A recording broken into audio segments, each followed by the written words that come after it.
What's going on, man? We back at it with another episode, man, with your boy, your host here, man, Freddie Benz, man, on I'm Standing on It podcast. I got to keep bringing back the regular, man. Y'all know him, man, the man that dropped Yeah, yeah. jewels, out, make jokes, he do it all, man.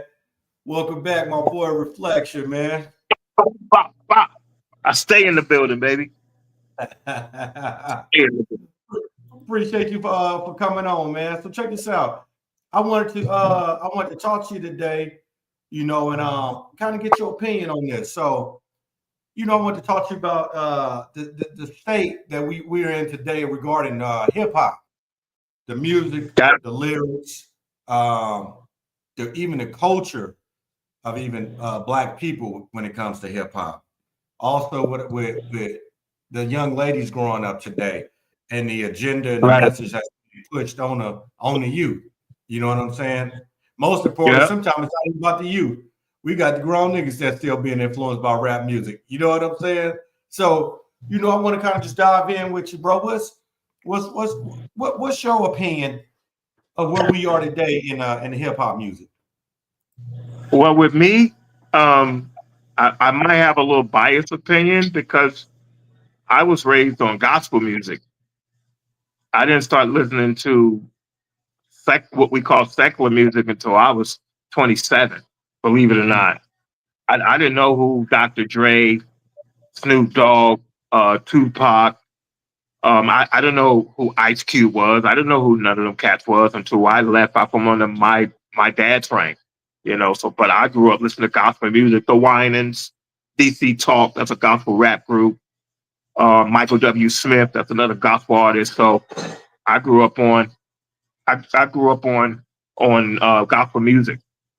But then when I did leave the house and start finding out who the secular artist was, it I was strong enough within my own characteristic self to not go further than those records. Like meaning I didn't listen to no NWA and go out and get pulled over by a cop and say fuck you. I didn't say that. I probably said it internally, but I didn't actually act it out. I didn't listen to any of the Ice Cube records and carry that out outside of a record. I had to understand the knowledge of knowing that this is just an expression of music.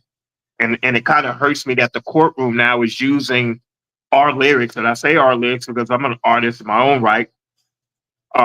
It hurts me to see how the court is being allowed to use our lyrical expression and bringing it to the courtroom because I wrote records about dumping on niggas and popping some shots. And for me to wake up today realizing those records can probably be used against me tomorrow in a courtroom, I don't even know what to say to that. I'm shocked that it's being allowed because it Mm. kind of goes against the Fifth Amendment, my opinion. Because how is it that I can look at a cop and say fuck you when he pulled me over? I could say that, and there's nothing he can do. He can't take me saying that to court. So why are we using rap lyrics? You know, that's a freedom of expression, not just speech, but expression. So I Hmm. never listened to those records and took it serious or took it to heart. I left it there. I might have gravitated to it emotionally on whatever level, but I just left it there. So Gotcha. so that's a take on it. But I guess it depends on the listener where you at in life. Why would you take a lot of these records and start living that lifestyle? Got you. When I grew up, man, and and I was coming from the South, so the music was a little bit different at that time. It was more Yeah. party rap. Party rap was coming out, which now don't get me wrong, even though it was party rap, people dancing, it was still censored because of the sexual content of the music, like Luke, Two Live Crew, them type Yeah. people. Too Um, short. at that time I didn't know nothing about Too Short till I moved to the West Coast. When Uh, I found out about Too Short, I thought Too Short was boring. Like I didn't like that rap. I was I was I was into gotta get it, see the girl, let me see. Like I'm like all that about like you gotta get on something, dude brown. You know what I mean? I was into that. So then when I moved to the West Coast, it switched. Like the rap was hella slow. It was slow rap to yeah. me. Slow What tapes every day, me and Freddie B. been famous. Like it didn't sound the same. You know what I mean? Yeah. But with that being said, coming to California, man, I did start listening or hearing about your NWAs and I remember there were CDs coming out back then with uh or tapes. Let me rewind tapes. Right. Side A was the Blood, side B was the Crips. And all that was new to me, man. And it was all this gang banging stuff, and I wasn't used to all that, you know. But the Yeah. message then was even with drugs. Let me speak on that. Even with drugs back then, when rappers spoke on drugs back then, it was about hustling the drug, getting the money from Right. hustling. Sell the Wasn't doing drug. them shit You never wanted to be called a dope fiend, a crackhead, a ever. buster. It was all about hustling. Nowadays, with the kids, I see it's the opposite. They promote taking the damn drug. Now, your favorite rapper is a crackhead. He can't do interviews because he high. He falling asleep, sipping lean. And not only do he take a drug, he take all the drugs at once. You know what I mean? He ain't just smoking weed. He on weed, alcohol, pills, everything. Part like, damn, how high you trying to get?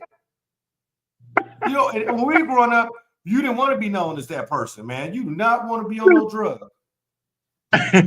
Well, even Nip said when they asked him in an interview um, about weed and how does he keep his composure things, he said he's trying not to get too lost in that because that's how he's going to be remembered if he's on a business meeting or something like that. Even though they're going to show him love and respect him, but when he leaves, they're going to be like, "Nah, he smelled like weed."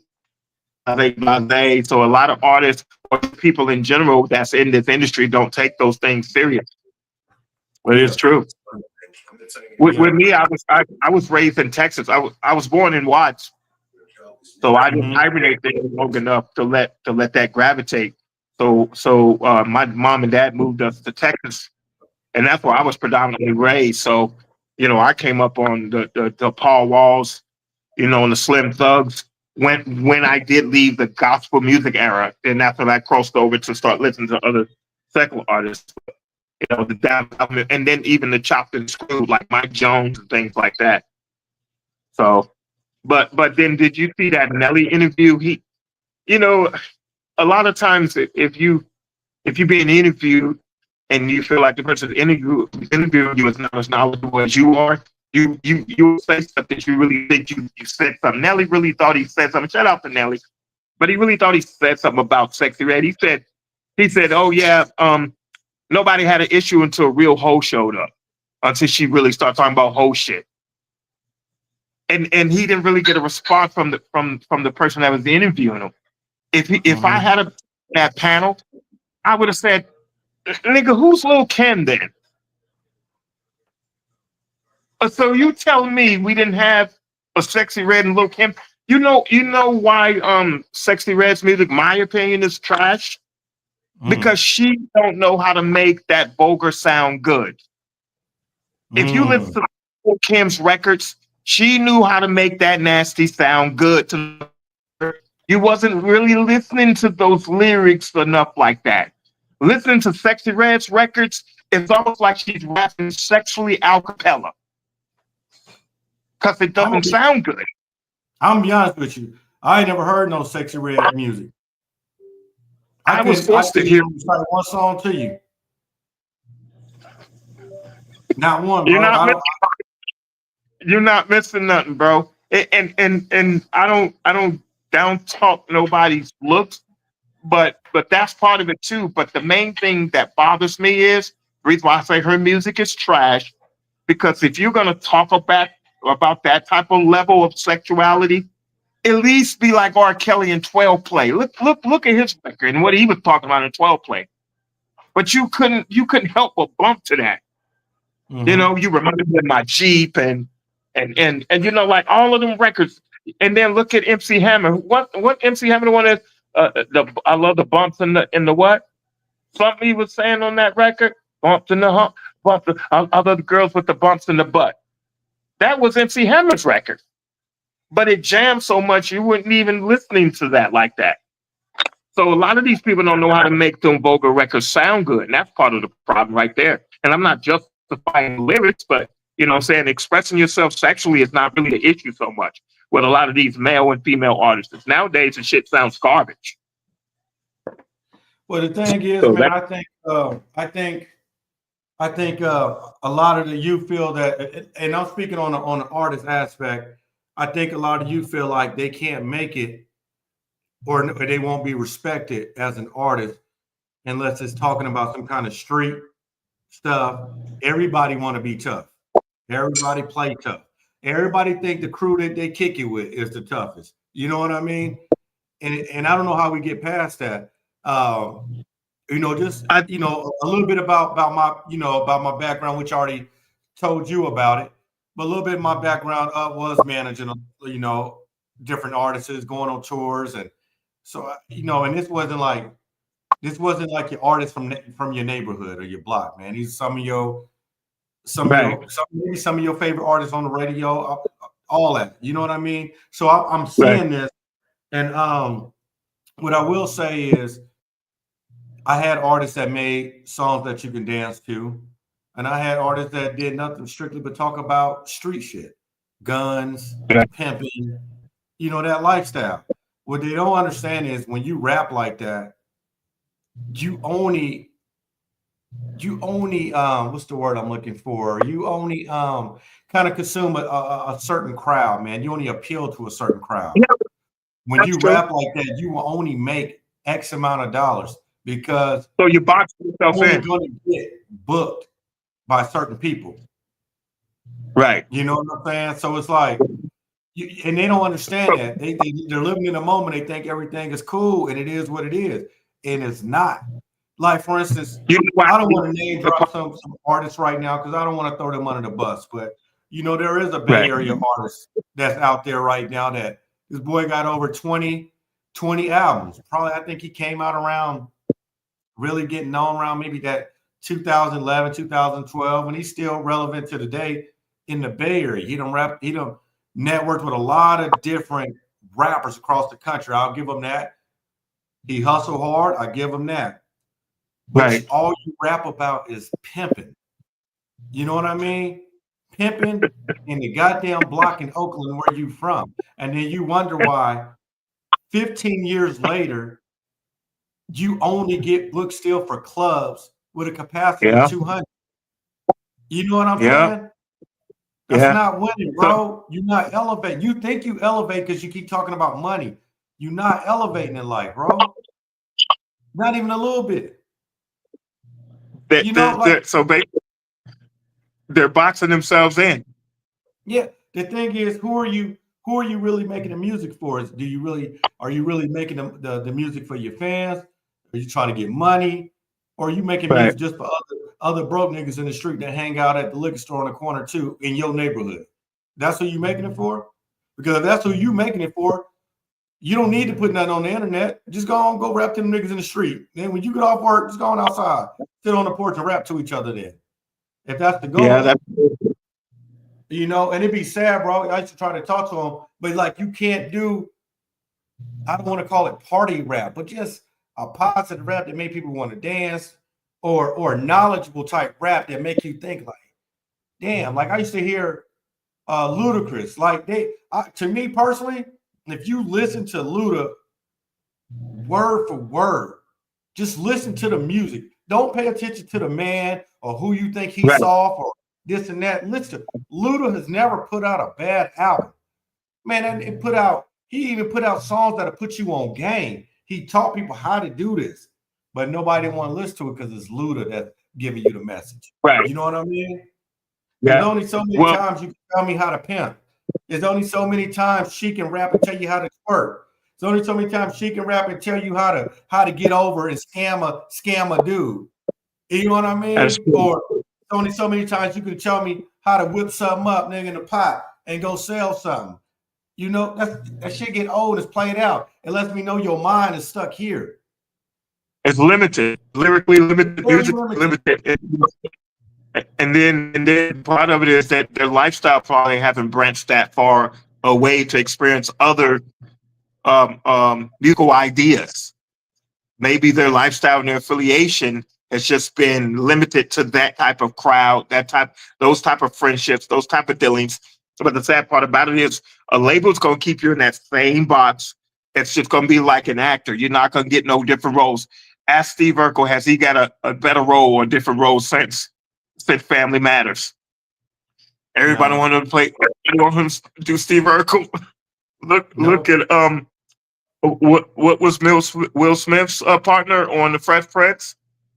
That always did the dad Alfonso. Yeah, Carlton, Steve Urkel, and the white dudes, Screech from Saved by the Bell. So you can't limit yourself to getting more roles or getting more greater records. Nobody want to collab with you now because your DNA is the records that you only do these particular records. But since I did bring up actors, so let me ask you a question, and then those who listening, why is it that we're more critical about artists and their lyrics, violence and sex, but we don't transfer or translate that to the movies, violence in the movies? Why is that? You can go see a violent movie where they're doing nothing but killing and murder and sex, but then you want to act like music is the corrupting factor. What about movies? Why is it movies? And that's a good question. I think sometimes it is who's delivering the message. You know, Brad Pitt can go make a movie. Tom Cruise can go kill everybody in a whole nother country. But they still separated. It's just a movie. But with a rapper, especially when you go to court, it can never be, it was just a song. You know what I'm saying? Yeah, so, but what about Training Day? Denzel in Training Day. He got his biggest accolades. He didn't even get a Grammy Award for playing Malcolm X or that. Malcolm X. But yeah, look at the accolades he got for playing a dirty cop. Yeah. So it's almost like there is some biasness to when it comes to musical artists and actors, violent role playing actors. The thing that we're criticizing is the lyrics and the gunplay and the sexuality musically. So why aren't we giving that same criticism to the violent and sexual movies that they're putting out? Me personally, I don't take offense to none of it because I don't internalize it. I mean, yes, it will change my mood and fluctuate it from time to time, but I've never woke up and listened to like I said, what is that? A Cypress Hill record, and went out and made an attempt to try to beat up a skinhead or and I'm not saying that's what Cypress Hill represented, but I'm just saying you just have to be more strong emotionally not to carry those things out that you're listening to. Because a lot of these artists are talking about fucking his best man's wife or some shit like that. I've never been influenced to do that because I heard it through some music. It's not in my DNA to do it in general. I'm never woke up and tried to imitate some of these things that I'm listening to musically, but it is a lot of kids today that are influenced by this music. Because look at Rest in Peace to King Von. Look at what's going on in Chicago. A lot of that stuff is real music. A lot of that is influence. Look at the white kid, Jesus. You remember Jesus or Jesus, whatever? He's that white kid. He just went John Doe because he actually admitted, no, I don't be out here, killing or nothing. I'm just rapping about it, and he was blowing up. So let me ask you this then. Why do you think, just within the culture, why do you think we all got to subscribe to the music like that in order to respect that artist? Like, for instance, if you didn't rap about street stuff, then you automatically get labeled as this soft dude, or you not, he a square, he this and that, all because you choose not to rap about street stuff. For instance, you got a person, and I don't listen to this music either, so maybe I'm to blame too. But you got people like, what up, 80? So like you got people like let's say you got Flow Rider out there, right? Which people probably look at Flow Rider as a square, but then he got more money than all y'all. And not only do he got more money, he's getting invited to perform at places that most of y'all will never get invited to perform to. Yeah. They'll bring him to the Super Bowl to perform. They won't bring you to the Super Bowl. You wouldn't even be a thought to come to the Super Bowl. You know what I mean? But you'll be happy with performing at the club around the corner that only hold 200 people while he performing in front of 100,000. Well, for a lot of artists, a lot of artists, if they can make it believable, if they can make it sound believable, a lot of artists are not being checked on what they're talking about, if it's authentic or not. So a lot of times they could be fake pumping, but just because they make it sound believable in that studio and they drop that, look at Designer. What did you think when you first heard Panda? I got who the like, what did you think? Like, I didn't picture a skinny dude that had the shakes and weirded out like him. I thought he was more or less a thug-oriented dude, and that record really sounded like this was a heavy, not a fat nigga, but it sounded like he was more of a big body nigga dropping a record like that. He was totally the opposite. So a lot of times, a lot of artists can get in the studio and make that shit sound straight, and just because they got the voice for it, and then they let that producer do his thing, then they'll live off of that image, and that's not even them. But why does the rap music gotta be street? Right, depends on where. Depends on where you were raised at, or where you are, or if you're a gang affiliate or something like that. You feel like you got to represent that way. But with me, anytime I wrote a record, I've always wrote a record according to my lifestyle and how I was raised. And I might have sprinkled it with some street, but you could listen to me in those records and say, nah, he stayed true to himself. So it depends on how much pride people have. Maybe I didn't have that much pride to let people know who I really was in my records. Some people have an image that they have. You ever had a song that you made you feel like it influenced you a little, even just for a brief moment, that it changed your energy on how you felt at the time? Like, for instance, perfect example, I felt back in the day, like this right after high school, when Mystikal come on, I heard you was looking for me. It made me feel some kind of way. If I was hot at somebody, then I put on a Mystikal CD, I'm riding around trying to find the person. You know what I mean? Right. But it really did feel that way. Right, but a lot of times it depends on how strong you are to control that emotion. You know what I'm saying? Is you can accept some of it and kind of just feed off of that. But a lot of people are listening to these records because it matches their emotional state. And then they go outside of that record and act it out. And that's what a problem. That's part of the reason why a lot of these suicides are happening. People, a lot of these young kids and older people are listening to these particular suicidal or punk rock or rock and roll records before they pop that pill to kill themselves, or before they take that gun and put it to their head. So a lot of this music is influencing people, mostly weak-minded people that it's influencing. I've been too mentally strong to be influenced by it to that level. Have I been inspired by a lot of? Yeah, to a certain degree, but not to the point to where it controls my algorithm and my direction and my lifestyle. No. Let me ask you, so I know 80 participated and it still is and part of music, and 80 was a kind of a factor when it came to music, especially in Northern California, man, and in that scene, and people was subscribing to the music, man, and it was on the radar. People was looking for it when the next one was dropping, and I was witness to it, and I was witness to some shows he was doing, and the motherfucker be packed out. You know what I'm saying? So 80, when even during your height of it, 80, when you was doing your music, when you go into that studio and you recording, like what was your kind of goal when it came to the lyrics maybe that you wrote? Was it just a beat made you feel away, or was there a certain image I'm gonna be this type of artist, or what was it about you? It's going 80. The sound is it's like muffled. It's still, yeah. It's muffled. You might want to might have to log out and log back in on it. Yeah, you might log back in, and we'll get you in. Sound like robot type thing. Okay. Oh, there you go. You good right there.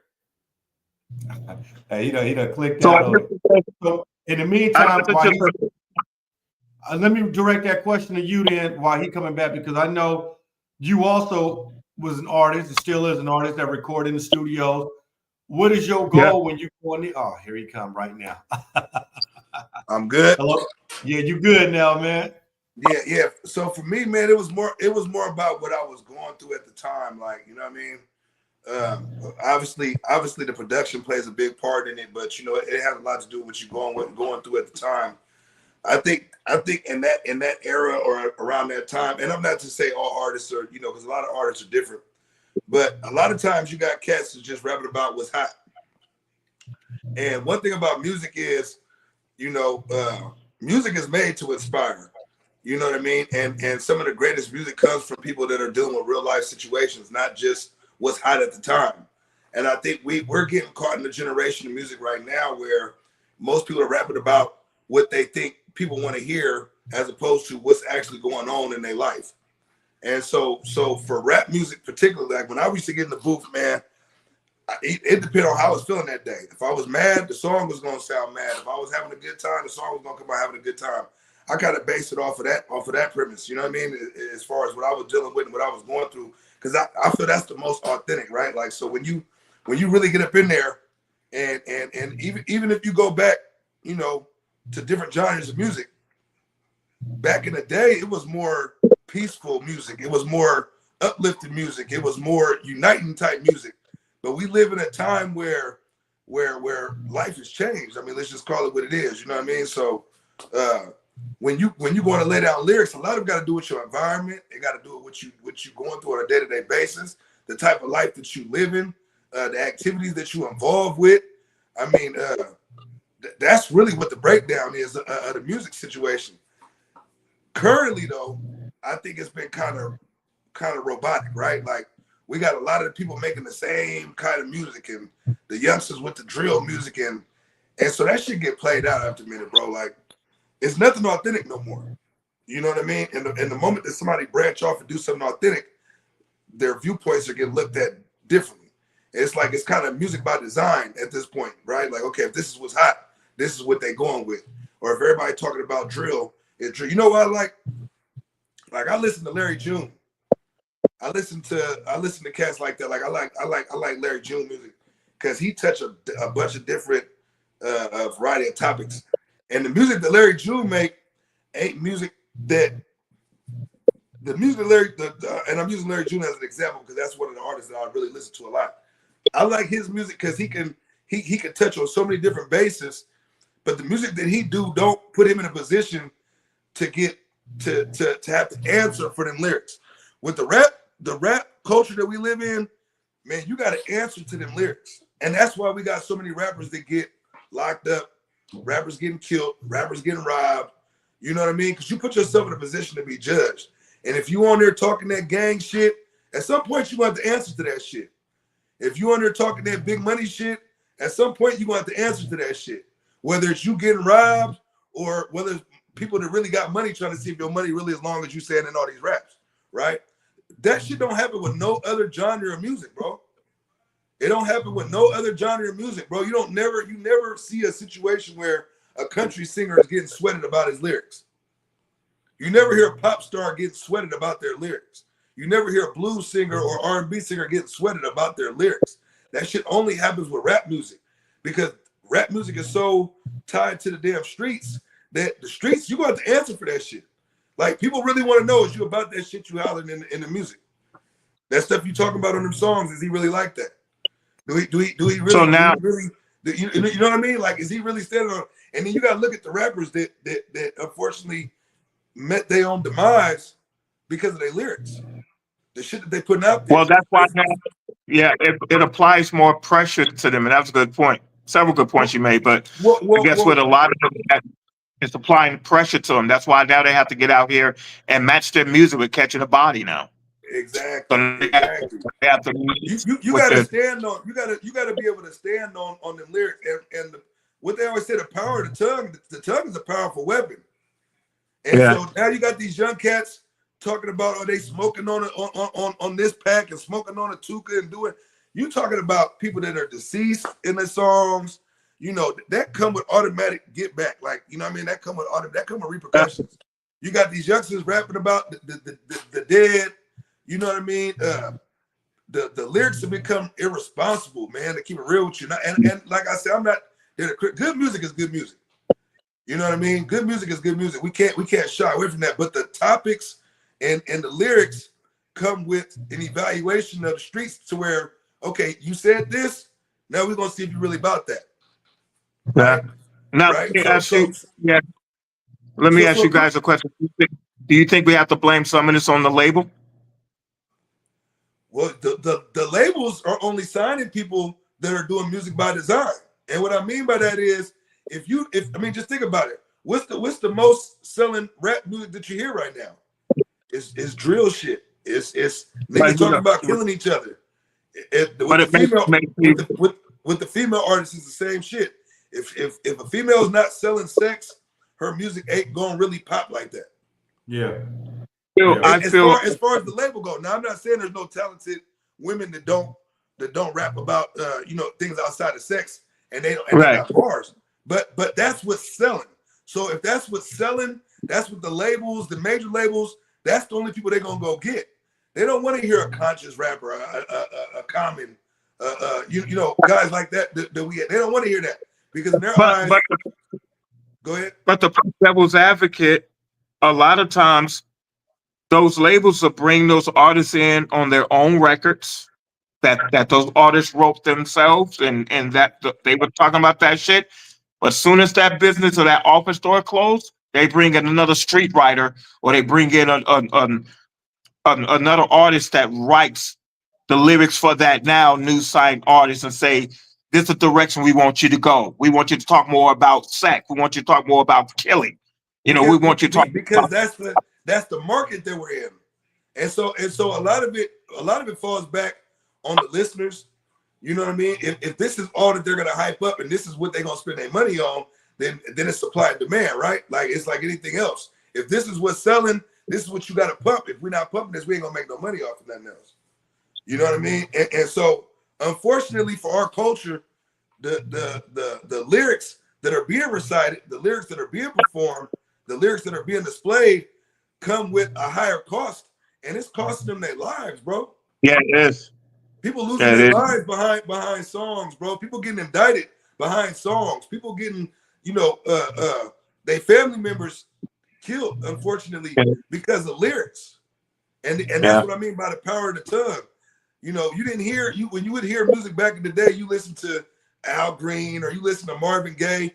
They weren't on there talking about killing nobody, bro. They was talking about either a happy time or making love or uniting their people. And so it didn't come with all that aftermath. But and I say we because I'm not innocent in none of this shit. I mean, I rapped about shit that was going on at the time, and at the time that's what it was. But I feel that I was real versatile with a lot of my shit. I could rap about the women, I could rap about the hustle, I could rap about the streets. It wasn't just one-sided with me. But I grew up on the Sebos and on the Spice Ones, and it was my favorite artist growing up. Pac, Pac, that was my favorite rapper. I mean, you know what I mean? I mean, it is what it is. But then you got that comes with being an artist. I know what that comes with. It's been times we done had shows out of state, bro, and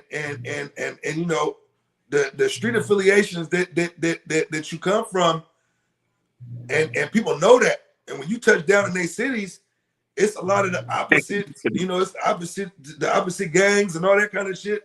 We done got places, bro, where we done been to a packed house, and it might have been niggas from the other side of the rag. Majority was the people that was filling up the venue, and we done been there with that. You know what I'm saying? Like I done been there.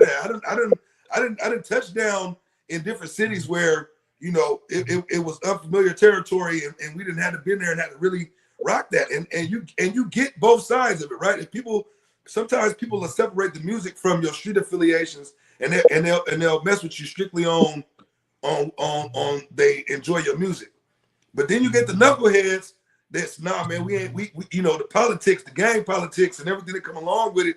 no, we can't allow that, right? Because from a street standpoint, they basically getting their toes stepped on by letting the artists from the other side of the territory or what have you be acknowledged in their neighborhood, and you know the streets ain't gonna always go for that. They don't care about you being a musician or an artist and all of that. They standing on the street side of it. So it puts you in some peculiar situations. Right. Like, you know what I mean? that is true. Like It puts you- recipe. So let me You're ask- right. Let me ask both of y'all this then. You got some people that say, you know, the kids or you know, let's say teenagers, they listen to certain music and they try to portray their life of what they're hearing in these lyrics, right? And videos and all that. Yeah. We know that rap music isn't just, it's not only, let's just say black kids aren't the only ones listening to the music. Oh yeah, definitely. Why do y'all think that black kids then try to emulate the lyrics that they hear, and you got white kids that listen to the same damn artists?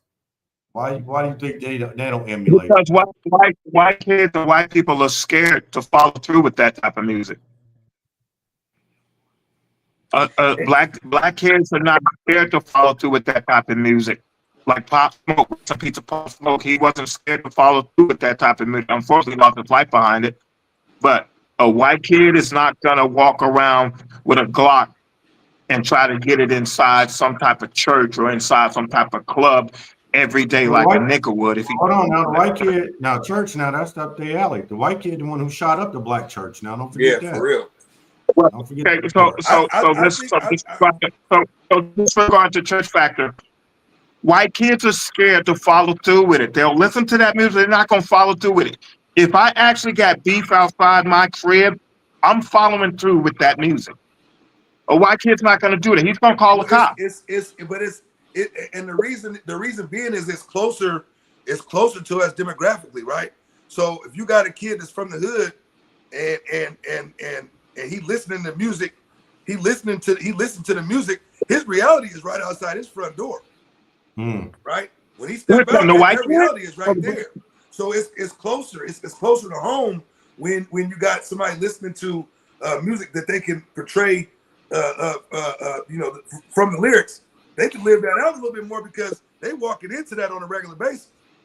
You know what I agree with you on that is you say, okay, they can listen to all the music like that, but once they walk out their front door, they know that that's not their reality, right?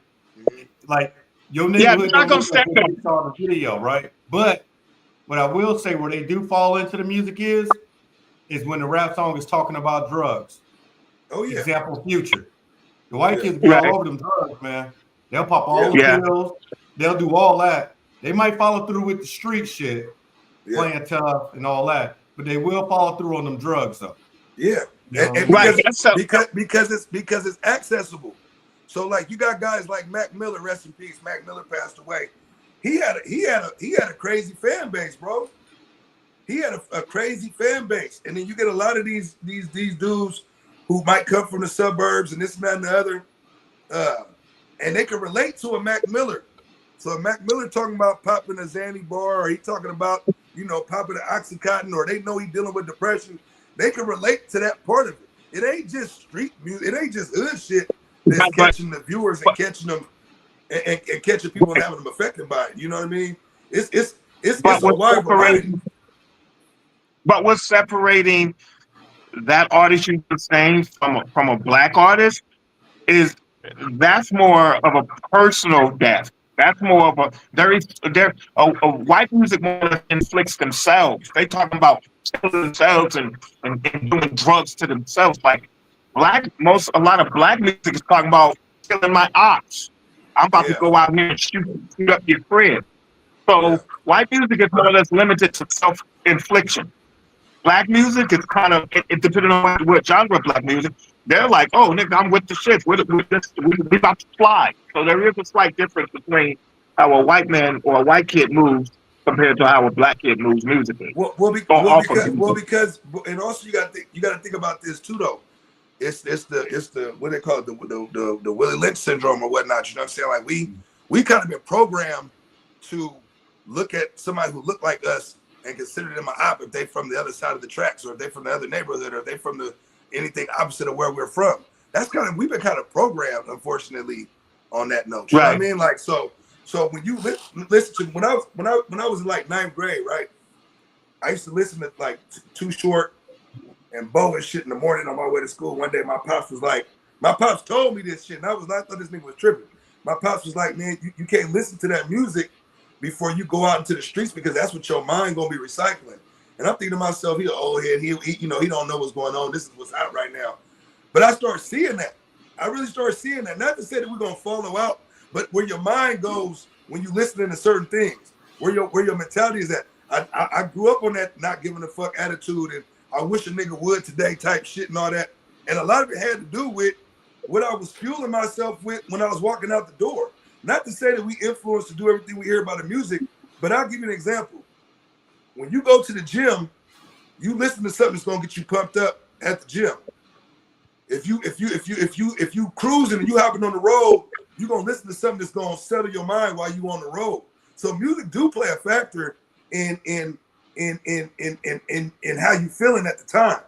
It do. I'm not gonna say that people, you know, if you listen to, you know, you listening to Mozzie, you finna go out there and go and go, you know, shoot up everything. But it's some truth behind that though. It is some truth behind that though. Because when you go to the gym, or if you want to go getting hyped up for a football game, you're not gonna listen to no jazz music. Why not? Because it ain't gonna get you. It ain't gonna take you there, right? It ain't gonna take you there.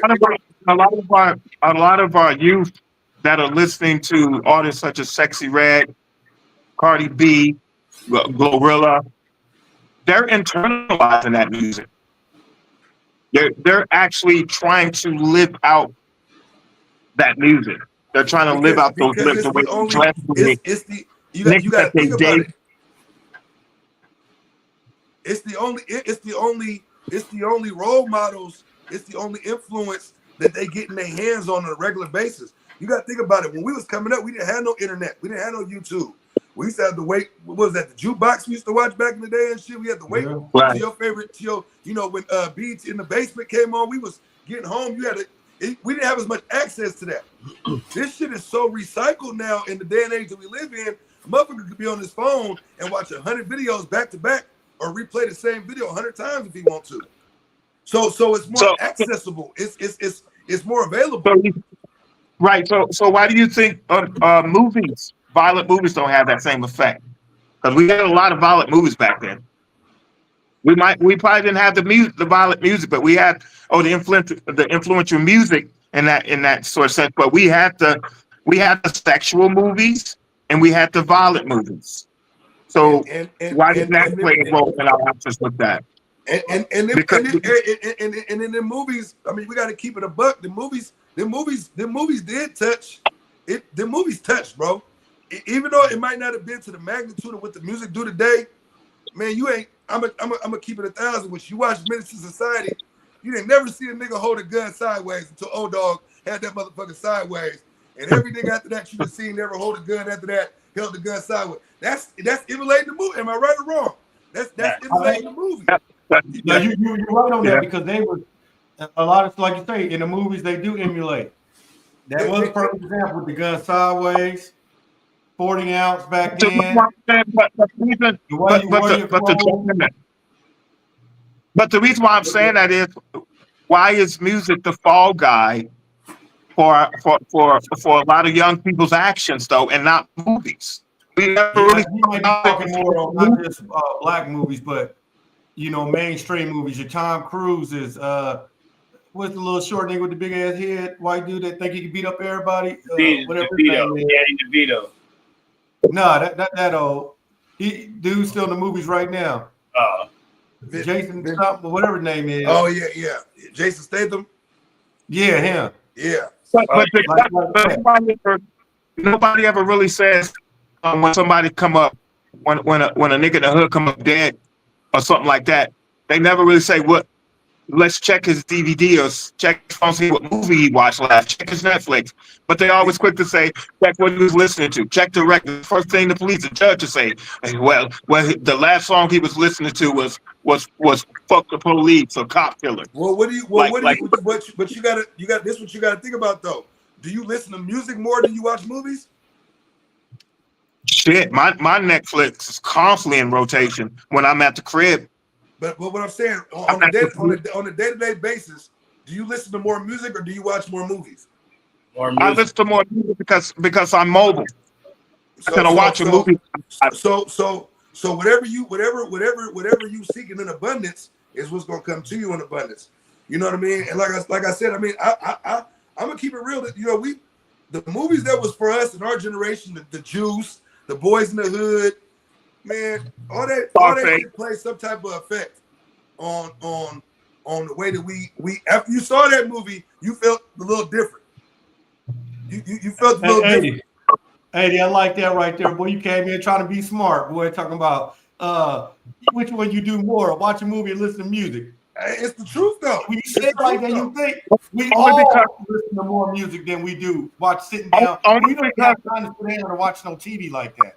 Hell no. Only because music. You listen to music when you work, coming home, going to gym, when you take a shower, anything. You listen to music. But we only listen to music more than watching movies because we're not stagnant to watch movies like that. We're mobile. That's why we listen to more music.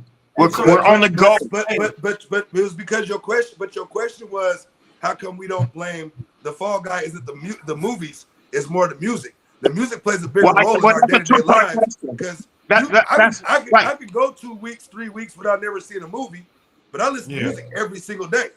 Yeah, I listen to music, and if the day goes by, I don't listen to music. You know what I mean? But the violence is still there. Whether you saw that movie last night or last week, you still heard the violence. You still heard the sex from that movie. But how often are you watching that movie for it to stick with you? You don't have to keep watching that movie. You was already introduced to the violence.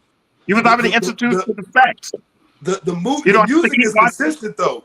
The music is consistent though. So like if you put your playlist on right now, you're gonna go through 10, 15, 20 different artists within a half a day period. When my playlist come on, it's everything on there from Zay Bang to Rick Ross to it could be a whole from Larry June. It could be a whole plethora of music that's on there. So you're gonna hit different streamlines, boom, boom, boom, boom, boom. Man, I can tell you the last time I watched the movie, it was a while ago. You know what I'm saying? I watched Miami Vice the other day. And I can't tell you what movie I watched before Miami Vice. Nigga, like that's just, I mean, I'm not big on movies and shit, but I listen to music every day. Well, we got we got a regular that chimed back in, man. That used to be on the show often, man. I don't want to have him ignored, man. He popped in, man. So we got Drip back on the scene with us, man. You know what I mean? And I'm glad you came on because what y'all three actually got in common is all three of y'all have your own projects. You're all recorded. You're all artists. You know what I mean? Right. I will say because I heard all of y'all music before, but all of y'all do have your own different styles. And I would say the way y'all make y'all music, maybe subject matter is all different too. You know what I'm saying? Meaning the type of music y'all might rap about and it goes out, I think it might hit different targets. You know what I'm saying? Of people. So I had asked you before you came on, when you in the studio, Drip, and you writing your songs or whatnot, you listen to the beat or whatever it is. You as an artist, what is it about your songs that the way you write them, or you saying, hey, I'm this type of rapper or I'm this type of artist, so my content is this is what I'm gonna write about mainly in pretty much each song? Or is it I'm writing basically really what I feel that I know or that I might be the expert at, talking about this particular subject? You know, for me, it's a trip because I just listen to the beats, kind of like some basic normal shit. Listen to the beat. Okay, let me come up with a hook. Am I writing it from a standpoint of my experience, my life? It's basically like I'm just rhyming words, man. I'm coming up with the hook, and then I start to write. I don't put too much thought into it of like, did I live this? Did I do this? Questioning everything. I'm just rhyming, putting words down, recording them. But I mean, on a level of experience and expertise, yeah, you know, been out there. I understand what's going on. I'm not slow to the game, but but for the most part, you know, I just put the shit down, and I really don't think to do it like a hit home songs talk about my personal life. I don't come from them standpoints. I just be in the studio vibing, boom, and then next thing you know, I'm rapping some words. They make sense. They sound good. I'm recording them. That's just my process, you know. But yes, it all comes from and stimulates from my past, what I come from, where I've been, what I've seen, what I've done. Do I share everything on wax? Absolutely not. Not that it's some bad things. They're just motherfuckers got personal lives that he like to keep, you know, personal to himself, good or bad. Definitely, like I say, I come from a standpoint of just rhyming words and putting lyrics together and leave it at that. You know, so whoever say, oh, he ain't lit or he ain't got this, or you can't even really, you know, it's like I just laid it down and told you I don't even come from really my personal life like that. Mm-hmm. Mm-hmm. That's just me though. Well, Say what? Well, I think if the understanding was made clear as an artist to fans that any records we put out of that violent caliber, yeah, they knew that it's just a record because they could see you out and about and meet you and approach you, and you'd be able to tell that you wanted to put some wisdom with that and say, hey, you know, listen to your mom and dad, stay out of trouble. Blase, blase. No matter how violent that record you put out that they liked, when they meet you in person, they had the understanding that, oh, you know, that's not really the lifestyle that he want me as a fan to live. So I don't think enough artists are delivering that type of energy outside of the studio. I think they walking out trying to become that Juice character because it was on that album or that record. You know what I'm saying? Yeah, it's a lot of that. We also live in a time where you can show and prove that the fans is up close with the artists. You know, with social media and YouTube, it's more accessible. So it's like a lot of it we look at from an older generation, like these young cats, man, they doing a lot of clout chasing. Yeah, right? They incriminating themselves in songs. That's why cats is getting indicted the whole nine. They want it to be more real life. Yeah. With the lyrics. And that's why so many of these dudes is catching cases though. Because where we come from an era to where certain shit, like my man said, certain shit is personal, man. We don't talk about this and that and that. Yeah. But this is the era and generation where they don't give a damn. But they show and talk about everything. We shot whoop-de-whoop. We pulled up on whoop-de-whoop. We slapped him in front of his mama. We did. Sloppy, messy, all that. Hey, them, they ain't leaving nothing left for the DA to even search through. Because No. you just gave them the whole layout, the whole everything, the whole incident took place. They can hear about it on 2 or 3 different songs. See, as we're for us, we came from an era where we'll say some slick shit, and it might be referring to something, but we ain't doing no name dropping. No. These cats giving location, name, everything. I mean, the fans ain't even got to build locations on them because everything they doing is to get the clout from. Okay, this was me. I did this. I did that. The young boy, what's his name? TK or TK that did the song "The Race." Oh yeah. Where they get that boy? They just gave him something crazy. He been locked up for a minute. He been locked up for a minute, but it's because of he did whatever he did, and then he rapped about the shit. Yeah. And then about it. but that's that pressure that's being applied from the streets or just being applied from the fans, because now the fans want you to become that actual character. And that's what I was saying earlier about the streets. You're gonna have to answer to the streets at some point. When you putting yourself out there like that, you gotta answer to the streets at some point. Somebody the streets gonna want the final word and make the final determination on is you really like that shit you hollering on them songs. Yeah. Well, You understand what I'm saying? A lot of these female rappers have to answer to that sexuality too. So the higher they take their sexuality on record, how you think you're gonna get respect from a nigga that meets you in a grocery store or meet you in a club? He's gonna approach you in probably the most sexual, disrespectful way. He's assuming, oh, that's you on record, right? You're talking about you like it like this, right? Or but a lot of them feel like a lot of these female sexual artists feel like they can leave that on record and they're not gonna get that from a guy or a nigga that approach them and meet them out there, and it just don't happen that way. A lot of niggas. I look at them two differently, man.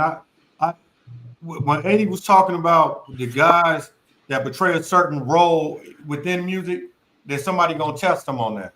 The women rappers, from a sexual point, you don't think somebody's approaching Sexy Red on that sexual shit when they?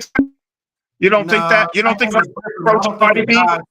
I don't think a guy meet a Cardi B or meet a Megan and be like, oh, because you rap like that, I'm about to try to fuck you like this. I don't. Well, not on some. Not on some. Not on some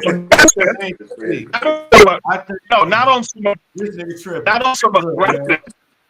But if they get a date, and get these women behind closed doors, that's your ass being freaky, man. Ain't nobody thinking like that, nigga.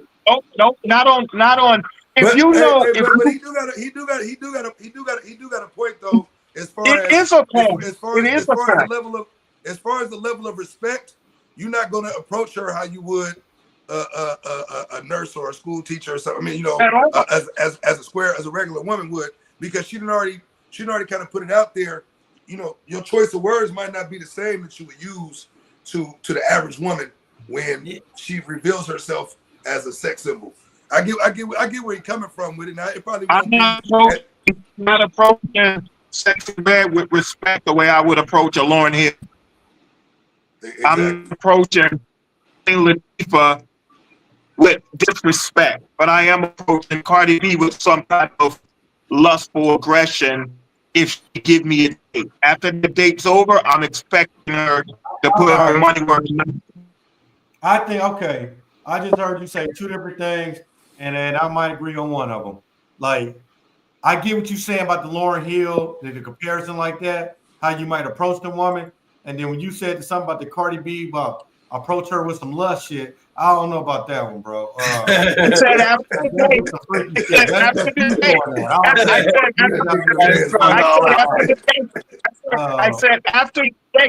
the date, I obviously had to give her some respect to get the date, right? Yeah. After that date, niggas are trying to hit it. I'm not trying to have this date with Cardi B and go back home.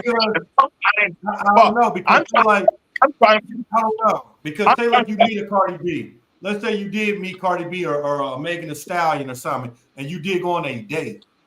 I'm pretty sure going on that date is giving you the opportunity to get to know them now, and I'm sure they a little bit different than what the music is out there saying. So you might you're gonna look at it different now.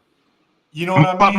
You ain't gonna be aggressive but my goal it's not you mix it. You're hyping up the aggression. I'm not saying we're walking out of a restaurant and now I'm trying to grab her buttocks. I'm not saying that aggression. I'm saying if we go back to my spot or hers, I'm trying to go for the go. That's my agenda. And I think you're gonna do that with any woman that go back to your spot. No, but it's gonna be more. It's gonna be more of an offense if I don't get it from her than I will a regular girl, because I'm hearing her music. So I'm like, hey, you said you like when a nigga do this when you up in the crib. You said this. So I'm expect a little more from her allowing me to do it than I would a regular female doing it. That's all I'm saying. You know the lyrics about hard, boy. That what he said, nigga, 69 God, nigga. You said this. Hey, when I This nigga When I crazy. heard, how many niggas had a little Kim poster? Don't lie and say you didn't. Don't lie. Look at every time Lil Kim dropped a record, you believe that motherfucker. How many licks do it take to get to the middle, to the center of them? You believe that shit. So think about Lil Kim and how you thought about Lil Kim. I mean, and I'm talking about Ocean. Hey man, yeah, she had that one poster where she was spread open. I liked it. Hey, I ain't gonna lie, that was the one. That was the one. Yeah, I liked it. Yeah, that was the one. Yeah, I liked it that one, but now I was bending them over playing Too Short. You know what I'm saying? So, you know what I'm talking about? Yeah. Shit. Because it kept me in a mood, like, But like, the women player shit. But the women do the same. A nigga talking about how big your Johnson is on record, and you talking about how you put it down. When she catch a dick, you think she's not taking that pressure off? She's applying that pressure. But see how Vince, you tried to. This is what we do. We kind of criticize the man for being the sexual aggressor, but then we don't criticize the woman for it. How many women didn't expect R. Kelly to fuck their brains out after the date if they got a date with him? They did. The woman don't bring the pressure. They expect you to bring it. Like the Trey song. They expect you to. They expect these cats are genuine. They expect genuine can't walk away and say, "Damn, I didn't really do my magic that night. I didn't really smash her out like I should have." That bitch gonna be like, "Oh man, that nigga's a cornball. That nigga didn't even put it down, and he's talking all that shit on his record." So it's a little bias. They gonna do that. They gonna do that to any nigga that don't put it down, whether he was a no, but they gonna do it extra. They gonna do it extra for the top. They're not gonna do it They're not gonna do it at the level of a John Doe as they would a hierarchy top dog. Like they're gonna expect more from that celebrity that they. You gotta have that. You gotta have some top flight GAME, right? You know what I'm talking about? Because you're kicking it with. I'm kicking it with Cardi B at the end of the night. Cool. I heard her pussy smell like fish. Okay, I get it. But now I'm gonna say this. Yes, she's gonna be expecting me to let my Peter be my leader, to be trying to fuck like anybody else would. But now, when you got that uncommon information and you can chop it with her, the network is built. Now I can see her tomorrow, the next week, because she's expecting that. Yes, she put out that kind of music. But when you get around these people, you learn and see that what they put out is not who they are. So like my man said, Don E said, it ain't nothing but entertainment. That's what it is. People forget that. That's what it is. What do you think? So how you think of what level of pressure do you think Trey Songz has when he says I invented sex? I mean, the nigga might be on drugs when he said that. He got more pressure than me. He got more pressure than me on drugs. If me and him is in the same club, the pressure he has is not the pressure I got. Even though I can deliver the same, but it's not the pressure I have that he has. I get what you're saying. Take him home. This nigga said he invented sex. Yeah. I don't know. Sex been around before that nigga's whole family, so he couldn't have invented sex. But my point is proven, though. My point's proven. So when I brought up about taking Cardi B home or taking Sexy Red home, I'm trying to apply that sexual pressure because they're trying to apply it to a Trey Songz. Yeah, but see, it ain't about her way. It's about my way. Because my way is the best way and it's the only way. So fuck with I know, but you don't know that. You know? I'm just saying. I'm going to chop it up with her. See, one thing I know about women is, hey, man, when you stimulate from up here and down there, you go a long ways. And that's just on some player real shit. I learned that. So even if I was around one of them, they expected me to try to touch them. I'm not going to do that. They expected me to try to get them in the bedroom. But see, I get them in the bedroom up here. I'm a different caliber of cat. You already stimulate them. That's how I got the date. I did that first base. I stimulate. It's more. I'm not trying to stimulate. I'm not trying to do the stimulate. It's easy to get a day, man. If she think you tricking, That don't mean you stimulate her I, mind. I've never, I've never tricked. Just because a nigga talk about sex, I don't mean tricking. You ain't got to Bring up stimulate no her money. mind for her to go I on mean, date the with pussy you. ain't the prize in my eyes, but I hear you. You know, my master Nah, bring up no blueprint is. My master plan, my blueprint is the prize. It's not between her thighs. She expected 99.9 of men to want to do that at the end of the night. Then she gonna say, you know what? I fuck with Drip because he's respectful. Anything he need, I got his back. I'm down for him. Yeah, that's the winner. You know? No, I'm not trying to do that. I'm not doing Yeah, I that feel you. respectful Every shit man with is no sex. different. Every man is different. I'm not trying to cuff Sexy Red. I'm trying to fuck it. I'm not trying to cuff it. I'm not trying to hold hand. I'm not trying to hold Sexy Red's hand. We're talking about women of that caliber. We're not talking about that she want to hold hands and open the door for. I'm walking to my car, and that bitch gonna walk to her side. She gonna open her door by her goddamn self. I'm not opening her door. That's every day. That's a different type of woman. But you're talking about more respectful woman. I'm not talking about respectful woman. That music is not that type of music. It's not of respect from a real woman. So why would I? That type of music is not respectable coming from a real woman that I would pursue. If that was a real woman, like a Michelle Obama, I wouldn't say the things I'm saying now. But so I'm not trying to, I'm not saying I'm trying to disrespect, gutter women, but I'm not trying to do all that male chivalry and romance bullshit. Fuck that shit. No, You want a thug? I'm just chopping it up, but my night don't have to end like that. Basically, so you saying this, if you was on the internet with a female in Thailand or the Philippines, right? And then you get over there, y'all was talking about all this, she was showing you pictures, all that. Let's say it wasn't even sexual. But when you got over there, you expected sex, right?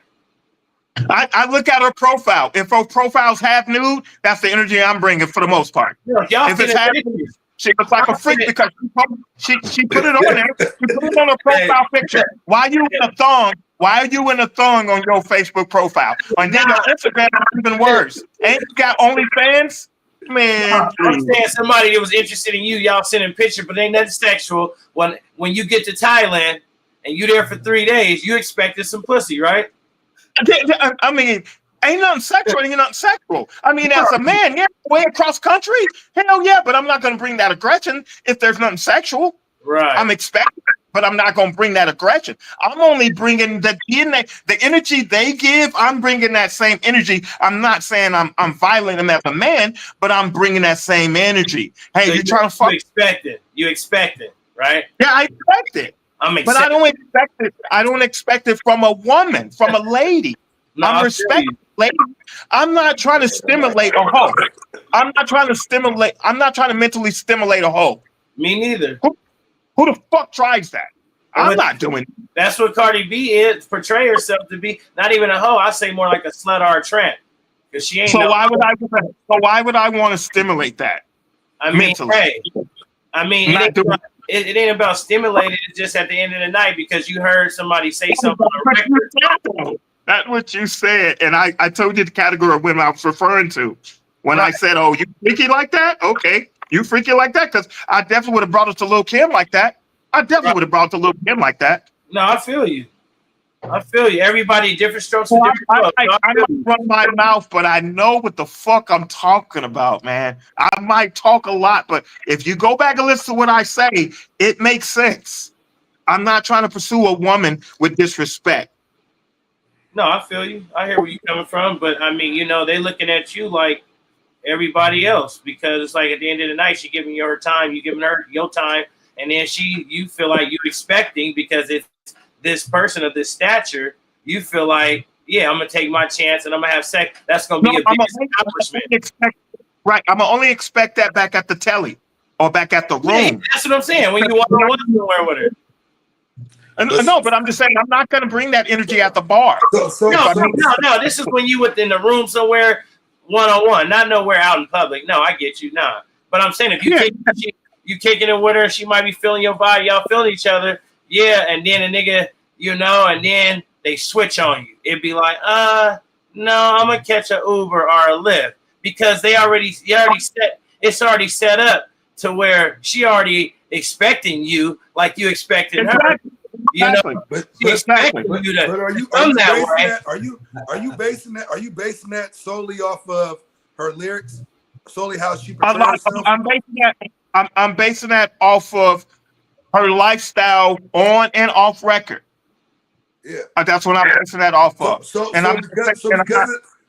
of the image that she portrays, you feeling that that's the way that she need to be approached. But only if she's portraying that on and off record. If she's not portraying it off record, no. But she's portraying that off record too. So what do you think? What do you think as far as when it comes to like to the gangster rap shit is what makes people get approached when they spitting certain lyrics and they putting them lyrics out there? I'm taking them for real. So that's I'm taking them for real. So the power of the tongue is real, right? I didn't deny that. If that's what somebody putting out there, that's the image that they portraying. That's the energy. But the reason why people are expecting you to act that way is because you're doing it off record too. I never wrote a street record and carried that outside the studio unless I had a specific problem. Outside of that, any hard hitting record I wrote, I was done with that record once I finished recording it and I left the studio. I didn't bring that energy outside the studio unless I had a specific problem. Yeah. A lot of these artists are walking out of the studio and portraying that same role and image because they feel like for one or two reasons. That's their fan base, that's their overall fan base and following that they built it off of. And secondly, that's what they make. So they have to live like that. So now they box themselves in. So now they have no choice now. I've always had a choice. I don't have to be that nigga you just heard on that record. That was a record. That was me expressing my emotion, my feelings. Right so now, it was more entertainment for you as opposed to. Music has always been entertainment for me. It's always been. But see, a lot of it's if you on the outside looking in, you might take it as entertainment. But when a motherfucker really living the shit that they talking about, it's no longer entertainment because that it becomes part of your day to day. So I'll give you an example of what I mean by that. I'm gonna give you an example of what I mean by that. Rest in peace, Nipsey. Nipsey, one of my favorite artists, bro. But at the end of the day, he was so embedded into to 60s to neighborhood crip that everything that he portrayed and put himself out, that was his own demise, bro. Like for him to put the Marathon store on Crenshaw and Slauson, it wasn't about entertainment. He was living exactly what he said when he did the album and he got the Slauson Boys tattoo on the back. He was living that shit, bro. That wasn't just no entertainment. It may have been entertainment it might have been entertainment for the listeners, but for the day-to-day nigga living in LA, that was a reality, bro. That wasn't no facade. That's a different dynamic. But I said that to say this. There is no courtroom that I'm going to allow and justify to use my lyrics against me in court. Because I'm not moving like that, Your Honor. Check my record. These niggas is moving like that. But didn't you say in this song that's the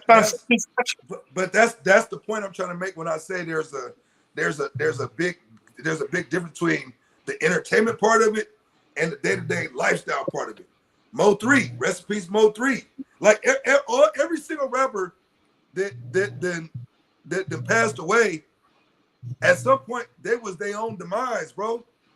Because it wasn't cut off when the record was done. You see what I'm saying? They were still living that shit. Mo 3, King Von, them niggas was really sliding on niggas. Like, that shit wasn't entertainment, bro. That's why they got. I'm gonna bring more clarity to it. What do you have to say about No Vaseline then?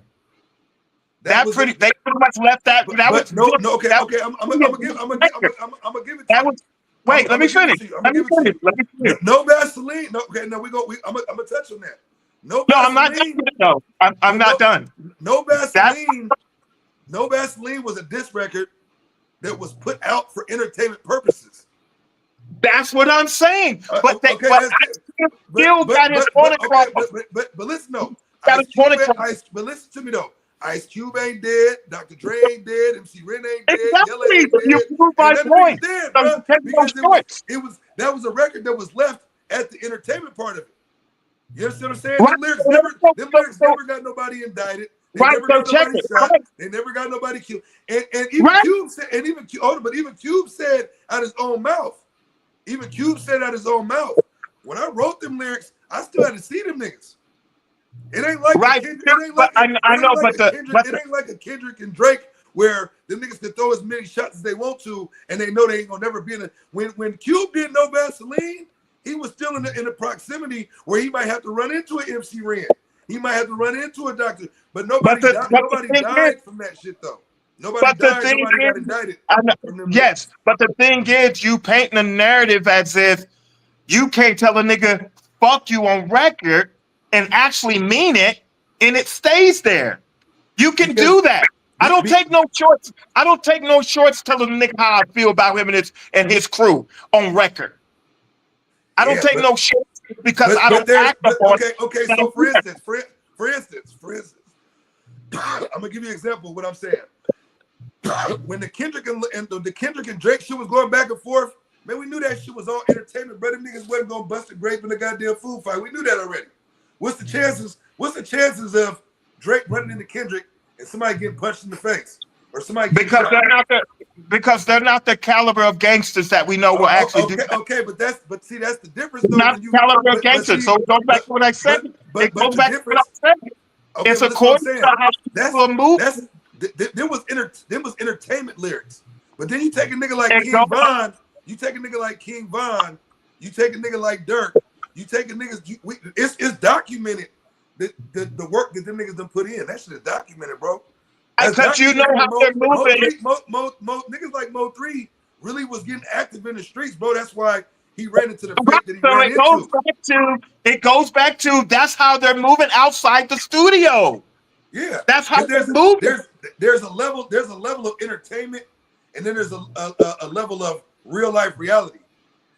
But check this out. You can show your ass entertainment wise and make your point be heard, and that's it. You think in entertainment that I'm in the studio playing with it. I'm not playing with it. But I go under the guise of. But see this what I'm saying. But this what I'm saying. If you're gonna put something on a lyric, but you ain't really walking like that when you leave out the studio, I don't have to. I don't have to. If you tell me, no, check it. If you tell me, check it. If you have a problem with your homie and you and that nigga box it out, you gonna still love that nigga the next day? Are you gonna hold it against him? No. So I can get it off my chest. Why can't I go in the studio and get it off my chest? Why can't I go in the studio and get off my chest? Because I need in the reality world, if the shit that you putting on wax is that detrimental to somebody's image, to somebody's respect, to somebody's character or their status, nigga, they gonna come see you about that. So let the nigga come see me. Did I say I was gonna fold? That's on that nigga. Let that nigga come see me. That's him. I didn't say I'm folding. I didn't say I'm folding.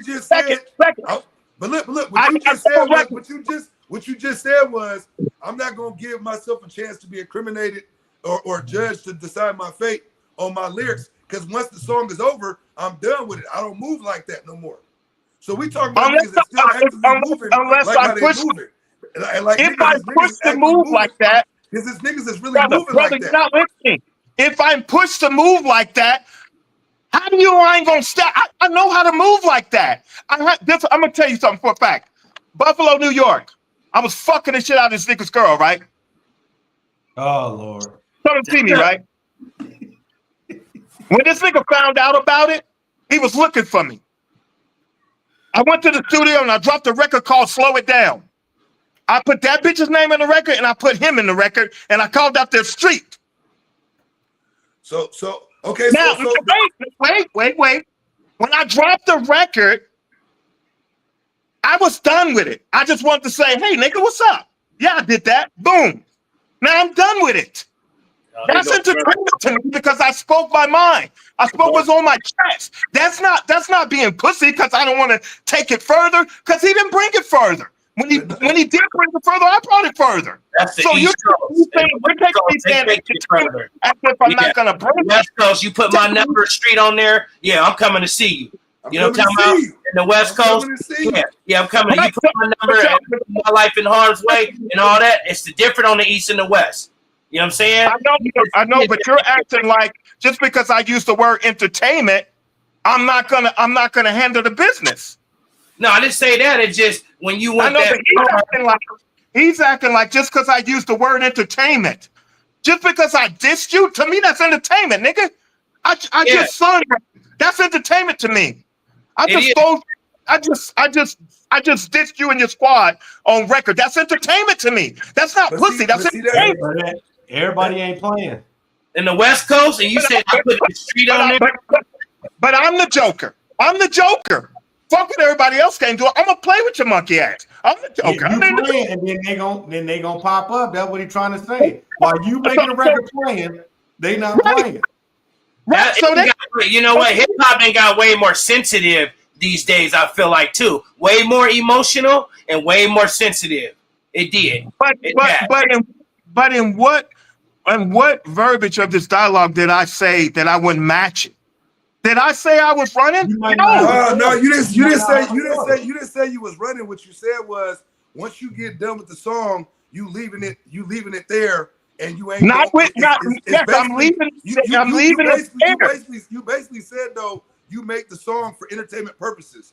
So if you ain't really moving like that when the song go off, then nigga, that's not really who you are. No, I have a right. I have a right to. If I say I fucked my homeboy's girl and I didn't fuck his girl, that's entertainment. It sounds good on record. But nah, that's different. That's what you understand. That's different. That's the difference as opposed to you saying like calling a nigga out, like you said, talking about a nigga street and this and that and the other. Because then you gotta stand on that. Like that's the shit I'm talking about when I say. So I gotta stand on. I gotta stand on. Once the song is over, then that's the end of it because it was strictly for entertainment purposes. To me, that's how I feel about the Kendrick and Drake shit. Like nigga, they did that for numbers. They did that shit for fans. They did that shit. That shit was industry. That was industry. That wasn't industry. So if I write a rap about robbing a bank, right? I have to actually go rob that bank because I wrote it and recorded it? Fuck no.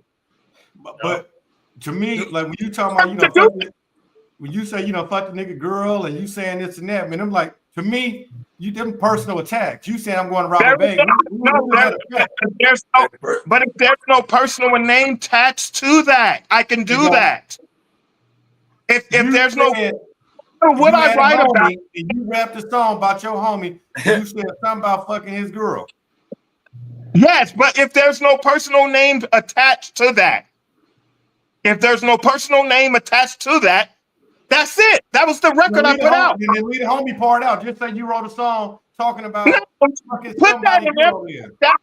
You're gonna put that in there because that's the entertainment part. Entertainment's not saying you weak on it. That's just entertainment. That's what I do, my nigga. That's what I do. A lot of fights get serious. WWE gets serious. It's entertainment, though. But I guarantee you, if you meet any of them wrestlers outside the building and try to play them pussy, what they gonna do to you? What do you think they're gonna do? What do you think a boss gonna do? Every nigga know how to be a man if he's checked. But in that ring, you're just entertaining for the most part. Here's a disclaimer. It don't matter what they gonna do because them fighting days is over with. We in different times now. It's sensitive times out here. So them UFC fighters ain't gonna do a motherfucking thing. You got motherfuckers out here with guns in their pocket. They ain't gonna do shit. Everybody's got one. I know. They're not fighting no more. That's over with.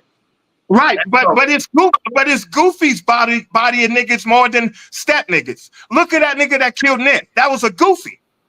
Yeah. No, that was a shooter. So it's Goofies out here bodying street niggas. Fuck out of here. They got sensitive out here. Everybody carrying guns. They ain't gonna fight. Yeah, they should be able to beat up everybody. UFC fight. But music nowadays. Yeah.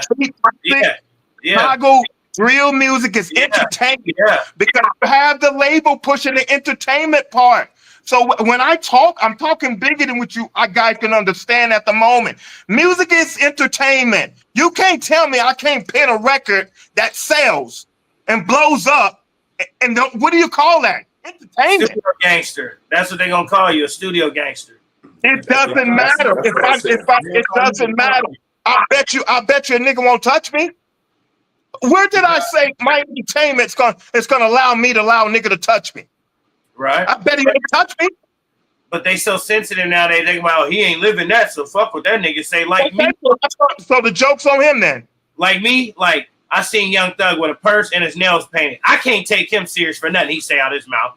The air I'm from. But I heard the gay niggas will beat the dick off a nigga.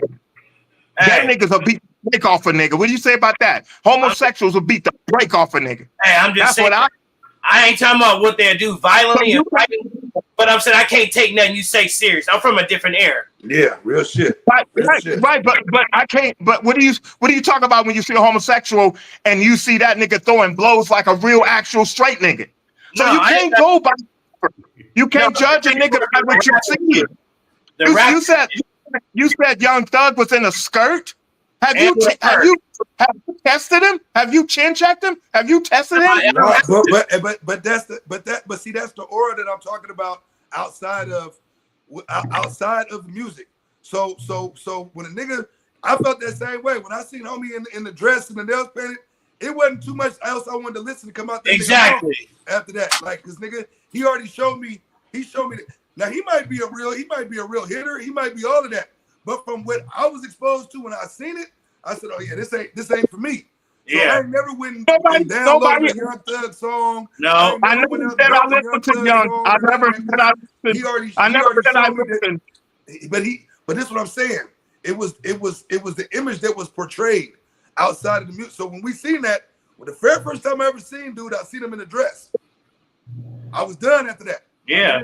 I was done. But what do you say about Eminem? What do you say about Marshall Mathers? All that shit he was talking about in his first. I ain't never in my life went and said, "Let me turn on that new Eminem, bro." I just Never. That wasn't it. But nigga, listen to me though. I've never been in the car with a nigga. No. And said, "Hold on, man. Let's turn on that Eminem, bro." No, he crying over the bride too much. We don't listen to that. I fucks with Eminem for sure. That's cool. I fucks with him from my street at all. I'm more secure than that. Maybe you niggas, y'all not as secure as I am. I'm more secure. We was, but it's secure. It's about which who you really is and what you really fuck with. I never got in. I couldn't get in that where we was. That wasn't where we was at. I can listen to. I never got into that, bro, because that just wasn't my. I can listen to Prince and turn right around and listen to R. Kelly. Hey, where I was from, Eminem wasn't hard enough. Prince is different, though, and I won't take no shorts for that. Hey, where I was, Eminem wasn't hard enough. Yeah, I'm gonna tell the truth. That was soft shit. That was soft shit, bro. About what he was talking about. It was soft shit. It was soft shit. Where I'm from. He's talking about killing his family. Yeah, that ain't the shit. That's cornball shit. Dope fiend shit. That shit don't move. That's dope fiend shit. That's lose it, crash out shit. Now I'm talking about getting motherfucking bag of money, man. Did you look at him expecting him to do that when you saw him on the red carpet? Did you look at him? I turned it off. I don't care. I'm from some real slum shit. That shit don't move me. So, right, but y'all talking about we're talking about music. You niggas talking about flagging in streets. When did this conversation go to your street resume? Niggas, we talking about music. Eminem, he wasn't that good to me. We're talking about music. We're talking about you guys are talking about real street flagging. We're talking about music. If you guys are really rapping and you trying to handle your business, why are you putting it on record? Why are you putting your business on record? Putting your street on record. I'm not. If I'm moving that street, I don't got time for the studio. Just like a mob. That's the era we in right now. That's why we were saying what we were saying earlier to you. You know what I mean? Because when you talking about you just doing it for entertainment, I'm like, man, you playing there. That's not what they doing. Have any of y'all heard my records? No. Have any of y'all heard my records? Yeah. No.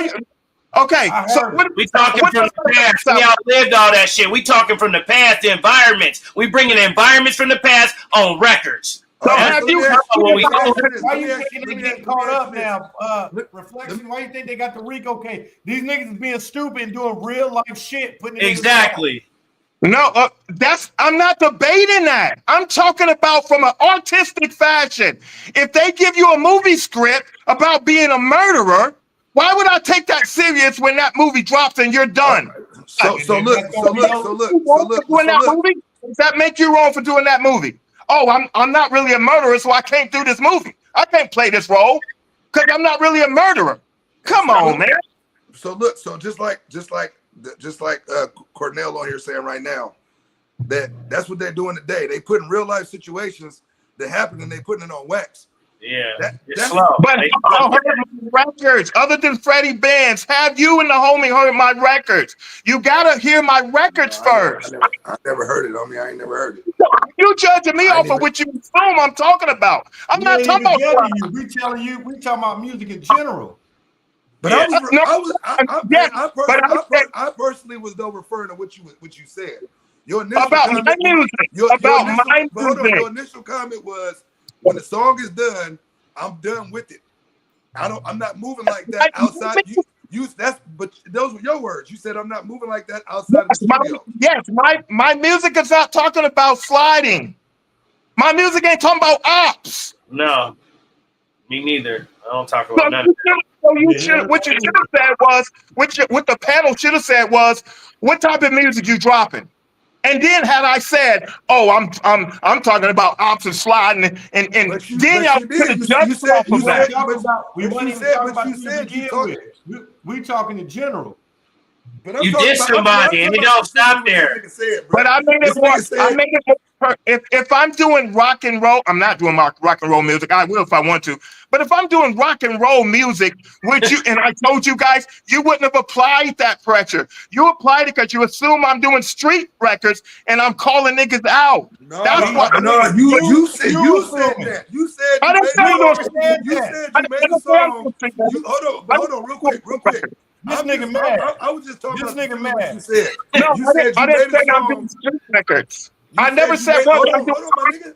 Hold on. You said you made a song and you dissed the nigga in the street, talked about the bitch, said his name and everything. That's what you just said. You said that. So that's I ain't never heard none of your music before. Check it. I I'm going said that. on what you said. Yes, I said that because you was making an example as if I won't stand on it. I was letting you know I will. I don't know what you're gonna stand Wait, on. let me finish. All I know is that at the end of the day, You were trying to act like the song is over with, though. When you the was song trying is to act done, like I don't drop a record like that and won't stand on it. I'll just laugh and say, "Oh, my nigga, that was just entertainment." No, I intentionally dropped that diss record and I left it there. If them niggas want to stand on it and see me, then they got to check and see if they can see me. I'm not dropping it for entertainment. That's where it's gonna lead to, and they gonna test your gangster out in the West. Okay, You get me, now I'm coming to see. When did I say they wouldn't do it? But if I leave the record there, I didn't leave the studio and then go look for the niggas. No. You leave the studio and go look for them.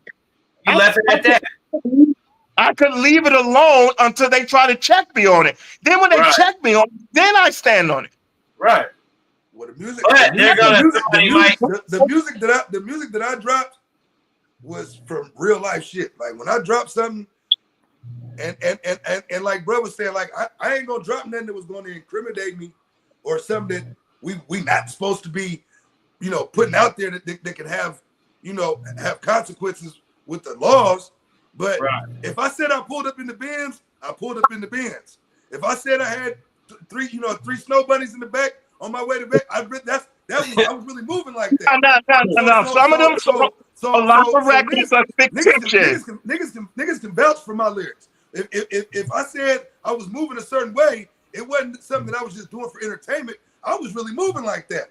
If I said I pulled up in that, So have you dropped a video before to any of your records? I got plenty of videos to my records, and my videos show the same. My videos show the same shit I'm talking about. Okay, so check it. So not just you per se, so you won't take it personal. Most of the videos these niggas dropping with all them bitches in the videos are not them bitches that they smashing. They not pulling them bitches. It's literally for entertainment. It's literally for entertainment. Niggas, bitches, these videos with them females in it, that artist is not banging and pulling those females. He might got one up in that video. The rest of them is for entertainment. Well, I mean, say I'm lying. No, I mean, that's what I'm saying. Entertainment. You could be right, but I personally can't speak for everybody else. But what I do and what I overall, do, you know what I'm talking about. Overall, I can't speak for the other niggas, but overall, if I had a whip in the vehicle, it was mine or it was my nigga that was right here with me as well. Like, you know what I mean? So I ain't go rent no cars and that shit. All that fake shit.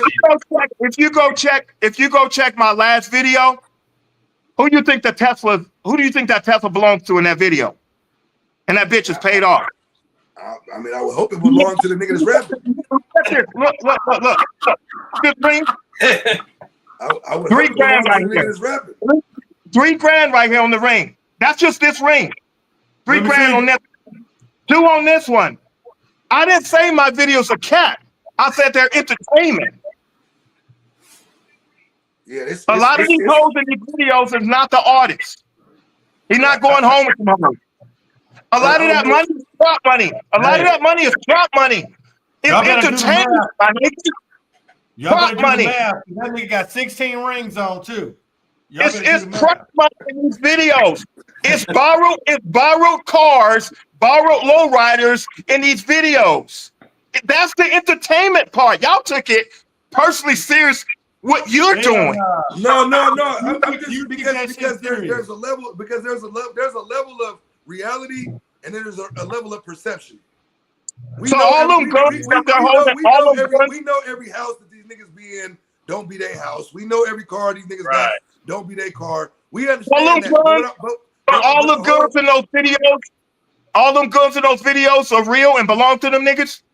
All those guns. Once again, I can't speak on what no other niggas is doing, but evidently these but you can't agree. It's the same gun. I know, but you can't agree. But you can't agree about the entertainment part of it. Not for you per se. There's always an exception to the rule. But overall, when I see a video, I look at it as entertainment. When I hear a record, I hear it as entertainment. I wouldn't listen to it. So if when I hear an Eminem, that sounds like entertainment. Yeah. When I hear a Nipsey Hussle, that sounds relatable, real life shit. Yeah. That's 2 different dynamics. That's two different dynamics. We talking music though. We talking. I'm just giving you my outlook. So when you bring up Eminem, but you paint 2 different dynamics of music. That's 2 different dynamics. It's all rap music. What's the dynamics? It's all rap. No, but there's different levels of rap music. There's Slim Jesus. What I'm breaking down is the entertainment part versus the reality part. So no, you didn't. Because you named 2 different somebody. When you name somebody like Eminem, because you brought Eminem's name up, I didn't. You brought Eminem up. Eminem. I ain't never in my life ever had a fucking Eminem song on my playlist, bro. Not once. Why did I bring him up? I brought him up because of things he's rapping about. He's talking about killing his family. But that's because that's entertainment. That's not him outside the studio. No, I brought. Check it. Go send me. That's not Slim.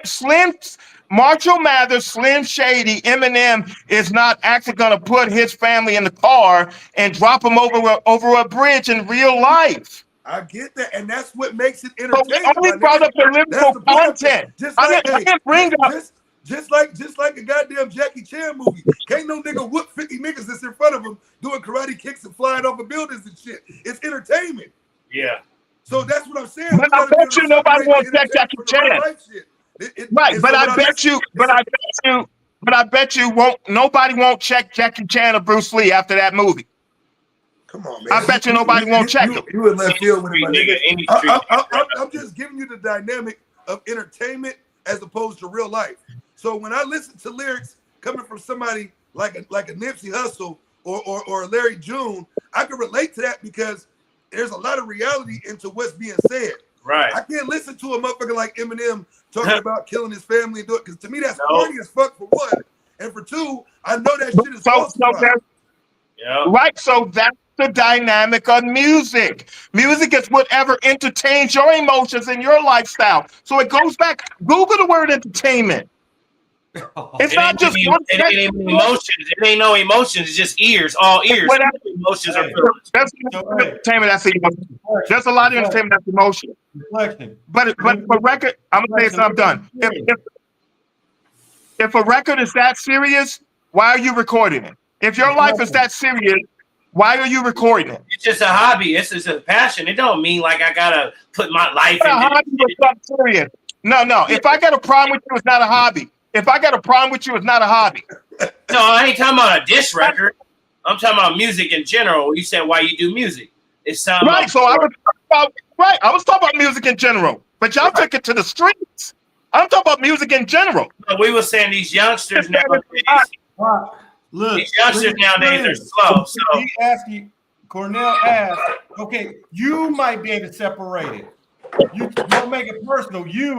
How are the kids consuming it when it come out? Because they don't have the understanding of these records that they're supposed to be kept on wax. that's If right. I ever said, if I ever mean to kill a nigga, I'm not putting it on wax. Nobody should though. Can I share something with y'all? When I was a youngster, let me show you something. When you have no structure, no foundation, no father figure, you running around, you listen to Looney Coleon, Brother Lynch Hunk, Sebo, Tupac, okay, in the 90s. Them niggas' lyrics made me feel like I was gonna kill or get killed. Okay, thank God I'm still here. Now, once I transferred over, all I kept hearing was Tupac. If I die tonight, that's all I kept hearing, right? You talking to a nigga out there, no structure, no foundation, nigga. The streets is all I got, right? No love nowhere. The streets is where all I got. Okay. Then when I found Master P, I'm not saying that taught me. No, the OGs taught me. The people I was around, the environment taught me. But it enhanced it. Once I found that Master P make crack like this, it was all like hustle, nigga, grind, nigga, get some money. So all that other shit left me. All right, so check this out. Y'all know how y'all kept bringing up Eminem, right? I'm about to put you niggas with this. Oh, I love me. I love me to me. What do you niggas got to say about MC Hammer when niggas try to play him in them silver baggy parachute pants? What'd they say about MC Hammer behind the scenes? He ain't playing. He ain't gonna play with. Just because I listen to MC Hammer, you gonna play me because I'm not listening to NWA? Nah, but nigga, Hammer really. MC Hammer was big to break off niggas. Yeah, MC Hammer really from the town though, my nigga. That's He from Oakland, so the I know, but if I told you I was listening to MC Hammer before you knew his gangster, you would have put him in the same category of any other weak artist. Just because he wasn't street. Y'all took it street. Nigga, I liked it, MC Hammer back in the days, nigga. A lot of people thought it was pussy. Yeah, talent. Pussy. Why? But did I look at him like he was gangster? No. Entertainment. You judged him in them 1,000 dancers he had behind him. He knew then entertainment, but he handled his business in the scenes. So how's it that I say entertainment and you niggas street gun me, but MC Hammer knew entertainment back then, but nobody checked him outside of that. Well, he was making the kind of music he was making too. You got to think. Yeah, he wasn't making. He wasn't. Okay, let me touch on that. I'm gonna give you two answers to that. For one, MC Hammer wasn't making no music where somebody was gonna hold him accountable for the lyrics that he was making. For one, you haven't heard my. Hold on. That's for one, and then for two, to bounce back off what you originally said, outside the music, MC Hammer was a different nigga than the shit that we were seeing on TV. Yeah. He really from East Oakland, nigga. Really got niggas around him that's gonna do something. But there's a lot of people. So that's different. You can't really use that as an example. A lot of people didn't know that. And so a lot of people didn't know he was getting busy in the streets. Let's be honest. But that's people that's not in tune to what's really going on. If you know, if you know anybody with that upbringing that's from East Oakland, 95% of niggas from East Oakland They know. got some type of ties or affiliation, bro. Yeah, they know already. It ain't no way And around the that shit. people But we're talking about you guys came at me because I used the word entertainment. MC Hammer wasn't doing street on stage. You said he was a gangster behind the mic, right? You said he was a gangster in the streets, right? Why was he doing watered down entertainment on stage? kind Why of was music he he was doing doing. on stage? Industry music, man. He wasn't doing street basement music. So why isn't he doing street then? Why wasn't he doing street? If he was street, why wasn't he doing street? He was getting He don't have paid to to be do street. entertainment. He didn't have to do street. He wanted to entertain. I don't have to do street. I can entertain all the fuck I want. I ain't gotta do street. That's true. I can entertain. But is that saying I'm not street? Benz know about me. Freddie know how I move. I can't. That nigga think about me. If I wasn't in the streets with a nigga, I can't. I had to question it. You guys are judging me off of my music and the entertainment. You don't know me. I'm not judging you off your music because I ain't never heard your music. I'm judging you off of what you said. Yeah, I never heard your music, but I listen. So you judge my said, right? I said I can go to the studio and drop a record off entertainment. That's the same thing with MC Hammer on stage in parachute pants. Entertainment is the same thing.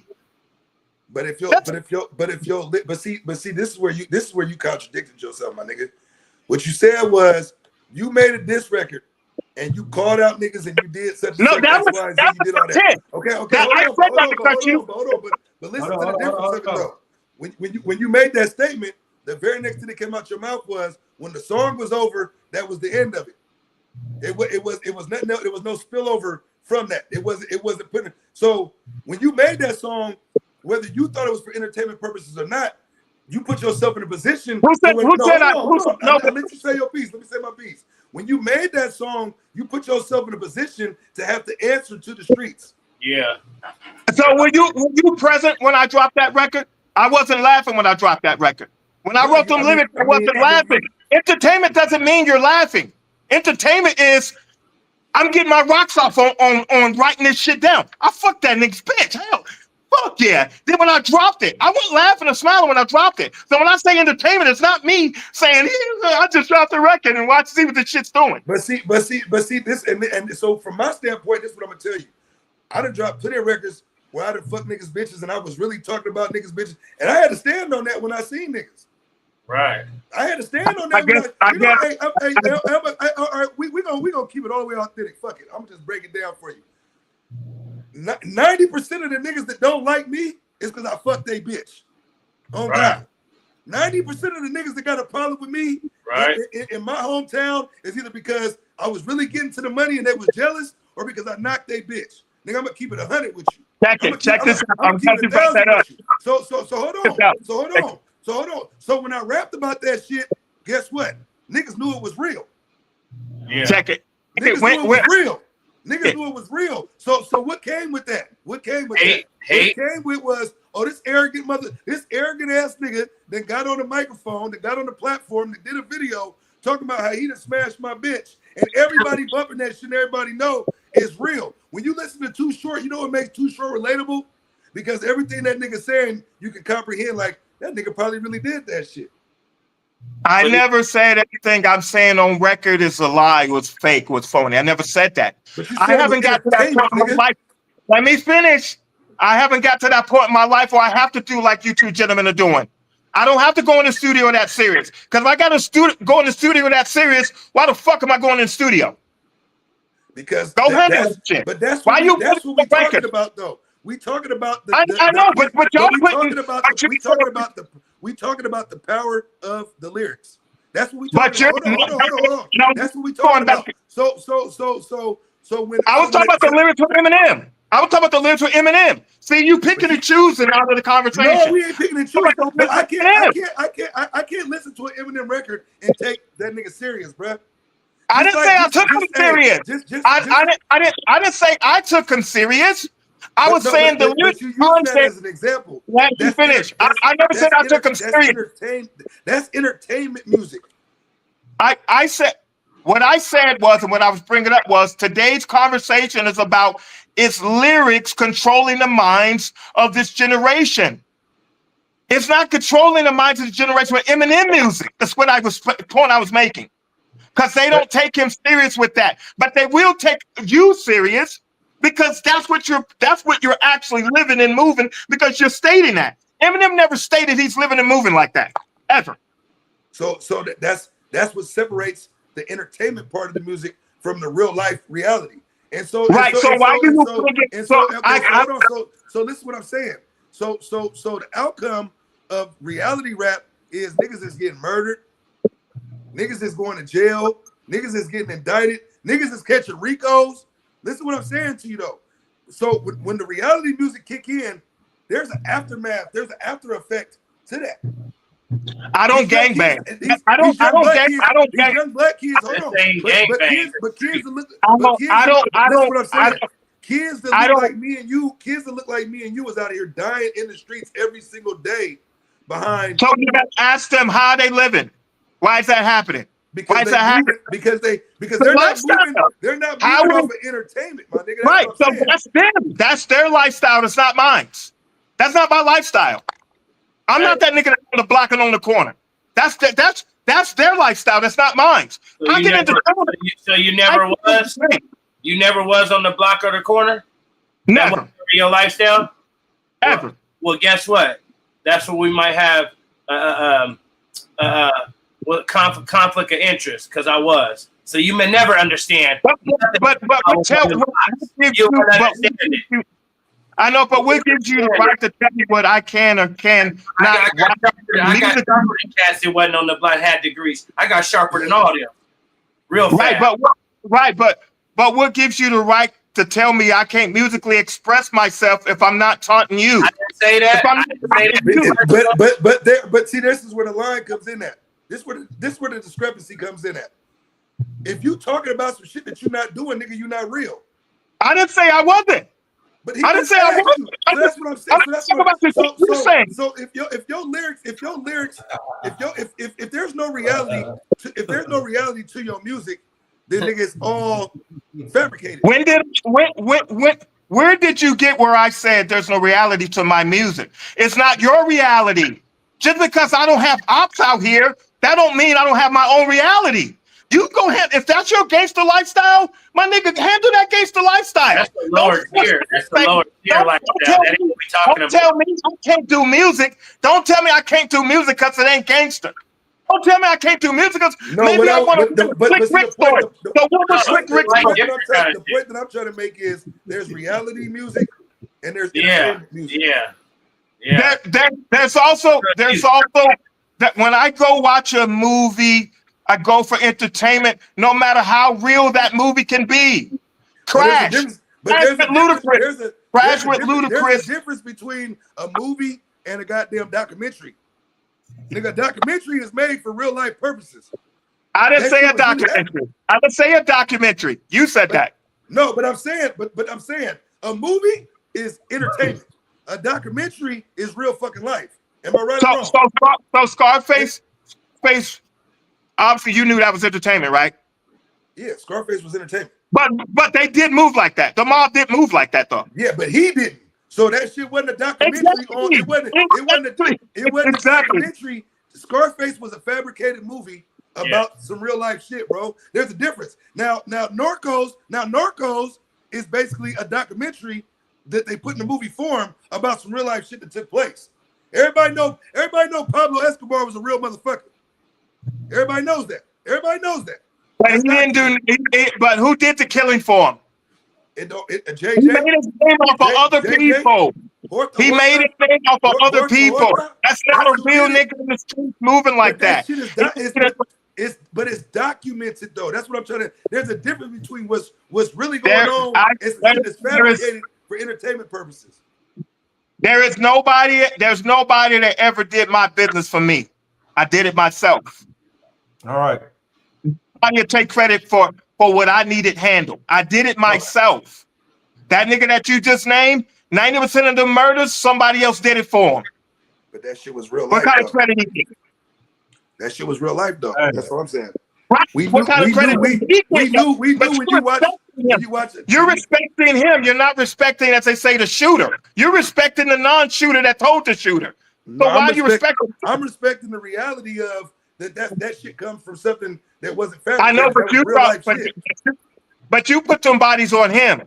Them bodies wasn't on him. Some niggas, it's some people that rather watch the Avengers, and it's people that rather watch nigga a real life docuseries, nigga. I'm not an Avengers watcher. I don't watch the Avengers, nigga. I want to know the meat of the real story, nigga. I want to know what really took place.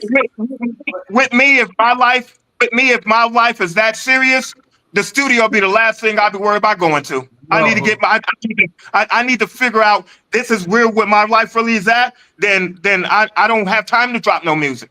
I'm really out here in the field. I'm not dropping because what I'm dropping records for. I don't need to tell another gangster to handle his business in the streets on a record. Okay. I'm not going in the booth. We went from what the kids feel like to we made it personal about what a grown nigga do and what a grown nigga think. Because I brought up entertainment, and then I had to bring out the reality of MC Hammer was entertainment, and you guys proved my point because you said he was handling his business in the streets, but he was entertainment on stage. But what is the kids thinking? We went so far. It depends. I touched on that when they came on. They came on the panel late, Vince. We touched on that. The kids are not being raised to think right on that. I've always knew as a kid, that's music. Leave it there. I knew that because my parents. But that's not the reality. That's not reality. Every kid in the hood, though, it's not. I told you that's not the reality. Right now. I'm not saying it's the reality, but the fact still remains. That reality wouldn't exist if the parents was doing their job. You wouldn't have to sit there and go in the studio and do selective music because the weak mind is listening to it. I wasn't a weak mind. Cornell said MC Hammer music still made everybody feel a certain way. Like dancing. Maybe not in a negative way, but MC Hammer made all you motherfuckers as kids feel like y'all can dance. Yeah.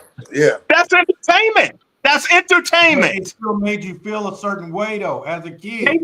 Y'all made it street. But entertainment, y'all made it street because I used the word entertainment. How's it that y'all co-signed MC Hammer's street credibility, but he was on stage in parachute pants? So would y'all get on stage in parachute pants and you say you moving like that? That was the style back then. That was the style though. That shit was fly back then. I ain't gonna lie. But what would make him comfortable as a gangster he was to do that? For entertainment. He can do it. Real gangsters can do that. Get in the industry, man. Come on, he wasn't just in the basement rapping from the hood. It was really great in the industry, and that's the kind of music you had to portray and do because anything else wouldn't have worked. It was already Ice-T out. It was already NWA. He couldn't have got in the farther he went. But y'all just said you don't do music that you don't stand on. Why would he do it? We didn't say that. Y'all think you don't do music that you don't stand on. Why would he do entertainment if he's standing on streets? I just want to bring the music up today. What's going on? Pop, you be bringing me back to stuff, boy. God damn, what did we talk about this last time? You don't bring me back to the OJ. You question me about Malcolm X. And bro, I'm about to be 54. So you telling me, Ben, all your viewers are you guys' age? Who? So you dumbing down the broad scale? It's not about that. It just ain't fresh in my mind anymore. Because we talking about. A lot of your viewers. Rap 30 years ago is way different than rap today. Yeah. Right, but a lot of viewers.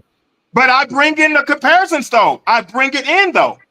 I brought in MC Hammer after they clowned me with Eminem. I brought in MC Hammer and they co-signed MC Hammer. So I still bring it full circle. It don't matter the age. Wisdom is there. It doesn't matter the age. The wisdom is still there. We talking about we're not how music affecting the youth. And then we get all into some Eminem and MC Hammer, which is lyrics. I stay with the lyrics. I stay with the lyrics the whole time. Bottom line is this right here. This bottom line, as a culture, as a race, our music plays a big part in the destruction of our community at this point. Yes, sir. Thank you. From where we are today, it plays a big destruction. And I can say that at 46 years old, right? I can say that now. 20 years ago, I probably wouldn't have felt that way. But I see it. I got sons. I got sons that are teenagers. I got sons that are in their 20s. And when I hear this shit, my sons will tell you right now, some of the shit them niggas put on, I be like, man, hell no, turn that shit off, bro. Yep. I don't want to hear that shit. I don't want to hear about a done. nigga getting killed every song, a nigga getting murdered every song, a nigga sliding every song. Everybody got a 30 stick, 100 round drum. Niggas is like that shit is whack, bro. And in your mind, if that's what you're gonna keep recycling, at some point you're gonna either try to make that your reality, or you're gonna put yourself in a position to where that becomes your reality. And I understand that now. I understand that because the power of the tongue is very, very detrimental. That shit is so listening to you two gentlemen, I already know the fact of the music that you guys are surrounded by and listen to. My palette of music is not one set genre. I'll listen to country music just as quick as I'll listen to blues. I'll listen to blues. All listen to different genres of music, but the topic was about what is rap music doing to the people. I brought that up. In our community, we got kids that are listening to music that only talks about killing their own fucking people. Yeah. You don't get that shit in no other culture's music, bro. No other genre of music besides rap music are we talking about killing everybody, niggas disrespecting the women. That's the parents' fault. That's the parents' fault. I can listen to that music all day and never get fault, nigga. The parents ain't the ones making the music, bro. Yes, it is. Hey, my pops was a penitentiary nigga.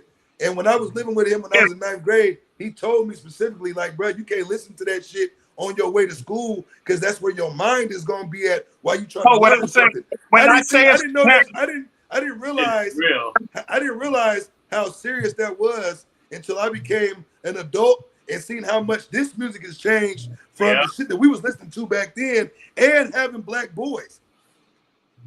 When I say it ain't my fault if my son got a phone where he can be on YouTube when he's not around, or Spotify, and listen to whatever the fuck he want to listen to. My father established enough wisdom and education in me to make sure I read the play and understand each situation I'm in, whether he's present or not. I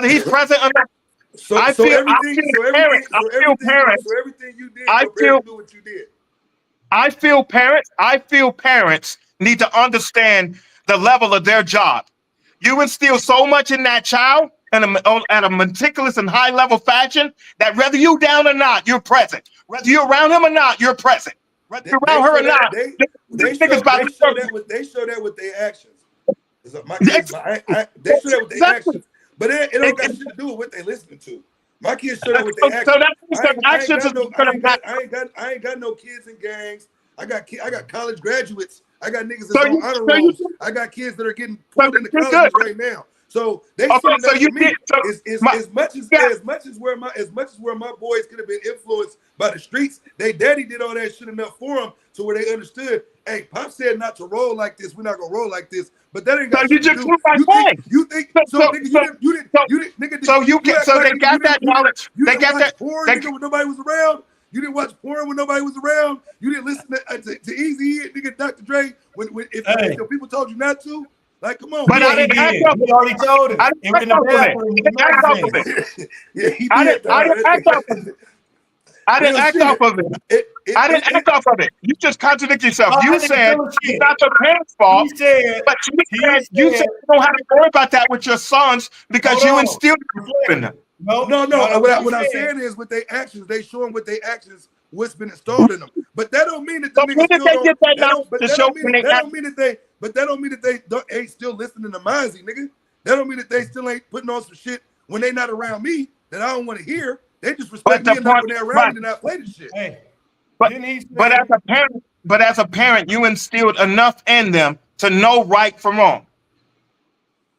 You said a couple weeks ago You looked, your uncle or somebody left the porno magazine in the bathroom when you went to the bathroom, and you looked in the magazine and seen the white women in the magazine. And when you went to school, you started liking white girls because what you seen in the magazine. So that magazine had an influence on you based on what you watched.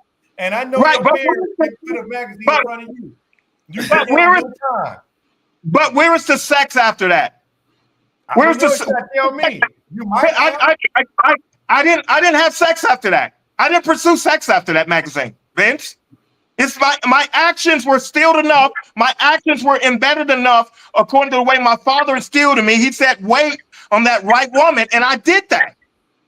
I didn't act off a porno magazine. That was the point you was trying to make. You was acting as if I saw that magazine, I acted off of it. My father instilled in me. I think it influenced your mind because you say you started liking white girls based on what you saw in the magazine. That's what you said. I said that was what my influence was under. But tell them the other part. I said most of my major relationships, even marriage, were black women. So where did that magazine influence me? Nothing. Yes, I did. Run it back. Run it back. I said my real relationships were black. So let me ask the panel. Let me ask the panel this. Let me ask the panel this question. You had me. You thought you had me. Let me ask the panel this question. Thought you had me. Run that back. I said my real relationships were black. I said nasty ass. Listen here. I said my real relationships were black women. Hey, my real relationship. That's cool. That's a whole other topic. That's all we all the way. Okay, but hear me out though. Do you agree that the lyrics that are being put out now are putting the youth in, or jeopardizing the youth? No, I feel like weak-minded children. So you don't think that all these youngsters is getting killed? These cats is getting indicted from their lyrics. These cats that are losing their life behind their lyrics. The music isn't playing a major part in the demise of the shit that's going on. Yeah, they're playing a major part because of them allowing it to embody themselves, allow them to embody their actions, allow them to view. So if I go out, all I do is watch child pornography and I go out and molest a child, I can justify that molestation. I can justify that rape. Whoa. I can't because if I'm around it, you justifying what they're around, right? So how far do you justify it? Because you can't. You got to stress with that's a thin line. You can't say just because you're around something, it influences and justifies you. You have to understand the concept. I never said it was justified. I'm asking you, do you think that it plays? So I just answered. I feel like, and my heart goes out to those kids that's going through that and that's in that environment. But I personally feel like it is not justification for them to slide on another nigga, on another. Nobody. We never said it. I never said nothing about justification. So that means you don't have a weak. What I'm asking you is, do you feel that the lyrics that they're being portrayed and the songs that are a major factor in the demise of the things that are taking place? That's my action. I don't, because I feel like when you've grown enough to hold and tote a gun, that removes any excuse. Shit, that's at 12, 13 years old. When you've grown enough to get a girl pregnant, no matter what age you are, 13, 12, if you get that bitch pregnant, that removes any excuse of your environment. Anybody you kill, if you want a 2 or 3-year-old that did that murder, that removes any excuse. That's what I feel. Now, let me answer your question. My heart goes out to the niggas that's struggling in those hoods, but I feel like if you old enough to do the crime, you old enough to do the time. Of course. So let me ask you this then.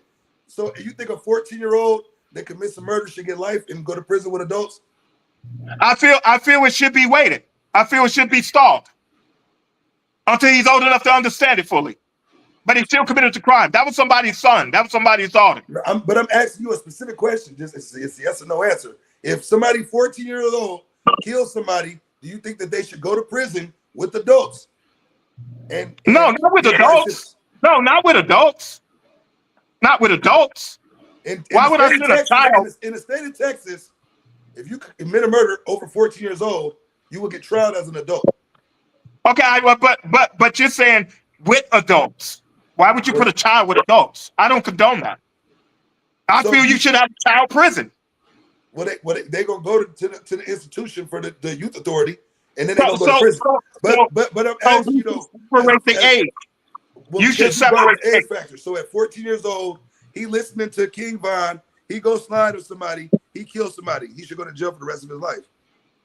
He's old enough to. If he was old enough to do the crime, yes, he should do the time in a separate entity from adult criminals.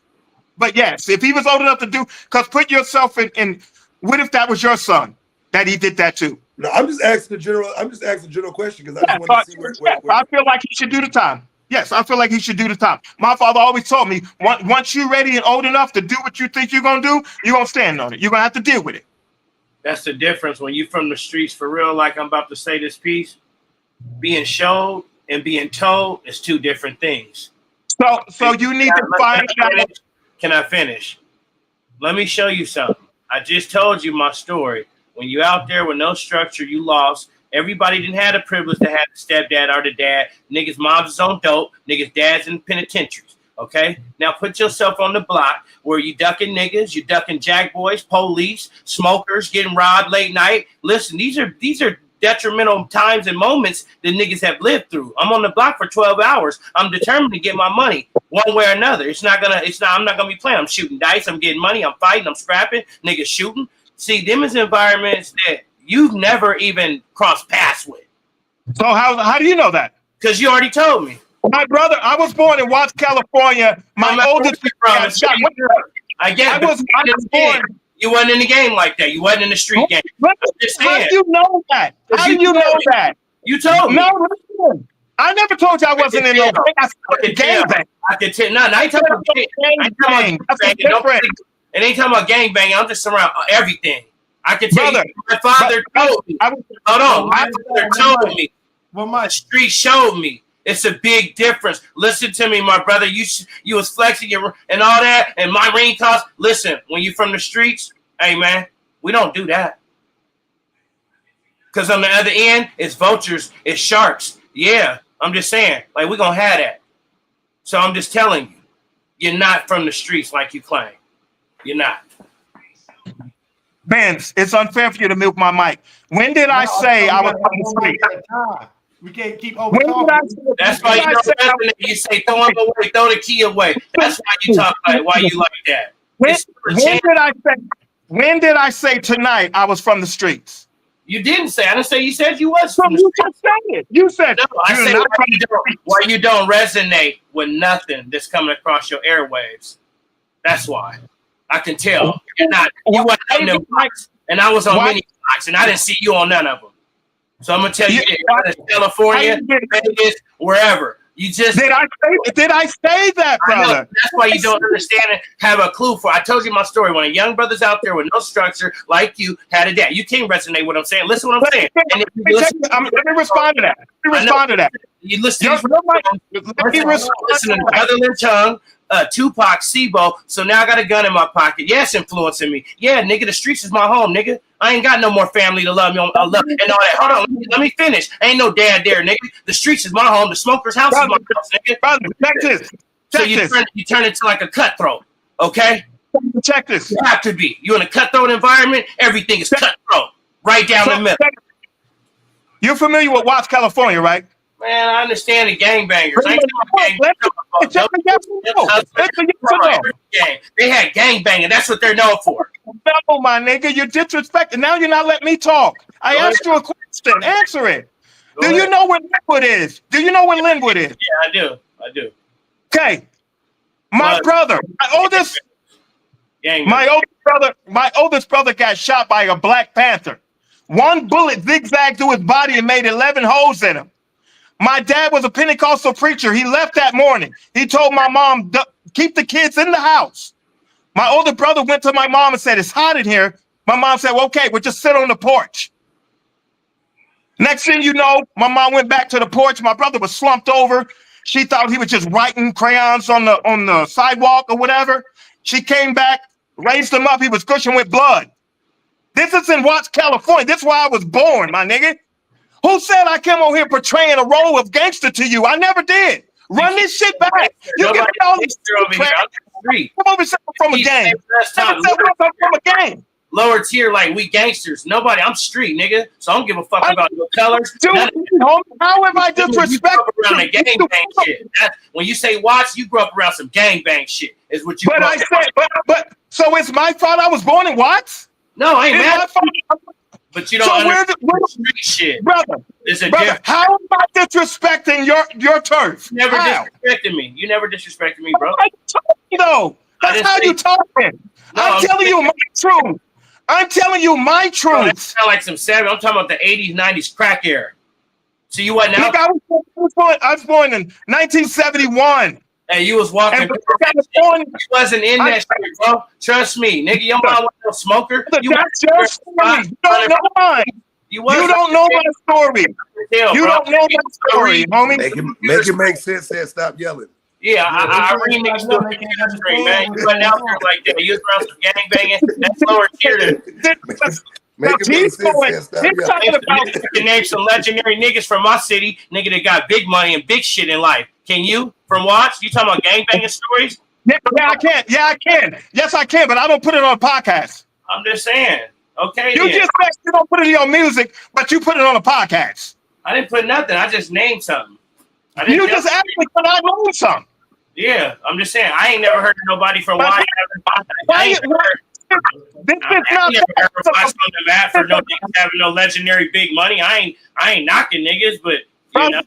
So this is a podcast. This is not a gang turf territory where we talk about what we're talking about. I'm a gang banger, bro. I don't even fuck with gang members.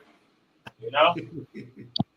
I'm not a gangster. You like a gangster. I get it. I ain't a gangster, bro. We losing focus on what we're doing. Yeah, I ain't an issue. I'm just a survivor, bro. Look, at the end of the day, the whole topic was what's going on with the lyrics today and how it's affecting the youth and how it's affecting. I was trying to get my turn to answer that. And I was saying, if you're not really from where I'm from to resonate with me, then yeah, you're going to say he deserves life. You do the crime, you do the time. Where I'm from, hey, it's always a chance to save that brother's life. That's what I was trying to say to you. It ain't just hot and dry, bro. So you have a mom, right? A what? You have a mother, correct? Of course, we all do. Yeah, I got one. How would you feel if my son put you in the dirt? How would you think she feel? What does she think? What do you think she feel? I answer honest as I can. Hey, my mom out there on drugs. Man. I don't think it'll probably hit her. So my mom out there doped out. So you can't relate to her, bro. You cannot possibly. I gave you that. I didn't know that, but I'm saying in the real world. I'm talking about if your mother wasn't. That is the real world. That's my real world. Okay, so you love your mother, right? So you love your mother. So what if that happened to your mom? How would you feel? What would be your justified justice for the person that did that to your mother? It's not the street shit. Is streets. I hold court in the streets. That's the era I'm from. I don't call police. I don't run to them. So whatever. It's eye for eye with me. You know what I mean? So how is it putting a nigga in jail, keeping him alive, not fair? Hey, I'm talking about keeping him alive. You own that genocide shit. No, I'm not saying I was gonna kill somebody, but I'm saying if you do that to somebody, prepare for that to come back and be done to you. That's how it goes. So you saying an eye for an eye, right? That's how it go in the streets. Yeah. I didn't say so why am I wrong because I don't do the eye for eye like you? I didn't say you was wrong. That's my opinion, but you was willing to throw your brother's life away. When you ain't from the streets like that and that don't resonate with you, it's still a life away. Hold on. Reflection. We're getting a lot of comments saying we way off subject. We are. They don't care about the personal shit. They want to know how the music was affecting the kids, how you think the kids grew up, how the kids gonna react in the school. They want to hear about what the topic. They don't want to hear no personal stuff. No, they felt like they had to be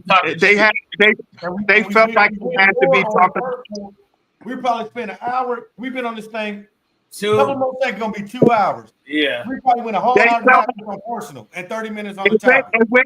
It went in a gangster direction of the choice music I talked about lyrically. It went in a gangster direction. Why? I didn't take it there. Obviously, I didn't take it in a gangster direction. I was talking about lyrics that influence, whether it's white lyrics, black lyrics, or whatever lyrics. I stuck on the lyrics. This panel took it gangster. No, I told my story, what it did to me, like I say, and it could happen to any young kid that's out there that don't have no direction, that don't have a father figure or a stepfather at home. You rely on the streets, you listen to the drunk dope fiends, your uncle, your cousins, you're around soaking it up like a sponge. Boom. So therefore, you don't have the opportunity to get that word. What's the biggest thing a kid can hear is a voice to give them some direction, some structure. When you out there and you lost, shit, man. Come on, man. Them words and them lyrics, man, it's gonna affect you. It affected me. I'm a survivor. I know because I was out there living and being that. Everybody wanted to be like Tupac. Everybody wanted a tattoo on their stomach. Come on, man. This shit is real where I'm from, carrying a gun and all that, yeah. So when did I say it? So when it comes, talking about you no more. We talking about the topic. All right. So hear me out. So when it comes to the fallen soldiers, the Nipseys, the Mo 3s, the Pop Smokes, the King Vons, the brothers that have lost their life behind the reality to the music that they was living and the lyrics that they was living. Do you think it was because they didn't separate the music from the streets, or do you think it was more so if they was really just rapping what they was really just living what they was rapping? I believe that's a 50-50 response. I believe that music did influence their environment. But I also believe as long as they had a mother, and as we niggas say, we love our moms, we're going to let that be our higher calling and our higher direction to do best and make our mother proud. Because the first thing and the first person we call when they come get us and snatch us up is our mom. Some of us niggas call our dad, but we want our mom. That ain't everything. And if you can focus on somebody that makes you feel alive and that you want to make proud and that love you, and this just comes from me and gotta be off. But I always focus on something positive to get me through every dark night. Every dark night, I always focus on something positive. So I pray that most of these young people that's listening to this trash ass music, this garbage music, I'm hoping that they have a greater future as they get older. A filter, not a future. Yes, a future too, but a filter. There has to be a filter. That instead of we're finding ourselves making more excuses than we are solving the problem. Because me and Freddie Benz just held a podcast talking about how, what was that we said? And we got a lot of bad feedback. Women, twerking and all this type of stuff. And a lot of the comments was justifying saying it's not our business that they're in Lululemon twerking. So I'm finding out we're making excuse for what we're doing in retrospect to what we're around and what our environment is. The excuse is becoming too loud. When you drunk and high out there, you drunk and high, no sense of direction. The Hennessy bottle start talking to you. The weed talking to you. These dope fiends talking to you. My hand on my hip talking to me. These police coming down the street. Man, it's a whole different vibe. Whole different. So yeah, the music is talking to you in a major motherfucking way. It is. I also feel like too. This is just me personally too. I feel like a lot of these artists are losing. They losing touch with the focus of the music was supposed to be for, right? Like, so everybody needed to get paid. If you ain't need to get paid, then there was no sense on doing none of that shit from the jump. I think a lot of times what's becoming their demise is when they get the bag that they need, they're still surrounding themselves with the hood mentality and the hood bullshit and the hood antics. And that's why a lot of them are losing their life. Rap has become a goddamn dangerous. Rap music has become a fucking dangerous occupation. Yep. A dangerous occupation. We're talking about music. And no other genre of music is put into that realm of danger from the fucking lyrics, bro. So let me ask you a question. Do you think there's hope for Chicago, a drill rapper, to remove himself from that lifestyle and continue his music? And if he can continue his music, what is he going to rap about if it's not real no more? But so that's a good question. That's a good question right there. And I'm gonna tell you what I feel like. I feel like this right here. When your bag elevate, your lifestyle got to elevate. Absolutely. So you shouldn't still be in the trenches with the shooters if you've already elevated to a millionaire status. I don't give a fuck what nobody talking about. You have no reason. You have no reason to go back to O Block if you made it out of O Block. Does that make sense? So why is it that just because I'm not in that lifestyle no more, I can't now transition my rap career into an entertainment level without talking about? So what am I going to talk about? You can, but you got to think about it. For a person that's 30 years old, we'll use that for an example. They got 30 years of experience to talk about. That shit ain't gonna end just because they've been removed from the hood for 5 years since they made it and got their bag. But what happens if that person from Chicago goes to one of the concert and make him stand on that? So he can't rap about it if he's not there. But see, that's not the reality. Because the reality is this. When your money grows and your financial situation change, man, the average motherfucker can't get close enough to you for all that. That's niggas making themselves available for that bullshit. Mo 3 was getting a bag. He got killed because he was still fucking with hood chicks, with motherfuckers still in the hood, fucking with hood rats. Like, you supposed to elevate from that. You ain't supposed to still be fucking with little Shakrisha them on the block that you know baby daddy. You know you keep yourself in the realm for that. And that's why I don't want to keep beating up or beating on the Nipsey part of it. But I think Nipsey would still be alive today had he not wanted to keep everything on Christian and Slauson. Now the marathon probably wouldn't have got as much run if he would have did it in Beverly Hills, because the whole authenticity of what it was. The marathon was homegrown 60s crib neighborhood, Crenshaw and Slauson, and that's where he put his store at. But at the end of the day, staying with the wolves and the hyenas is what got him killed. That was his demise. That was his demise, bro. So for the musical artists, for the musical listeners that are listening, and let's say some of the hood niggas that are listening, how are you going to be able to separate? You're out of the hood now, and you have this hunger to write. Now, you said they have history of records that they can continue to eat off of. Mm-hmm.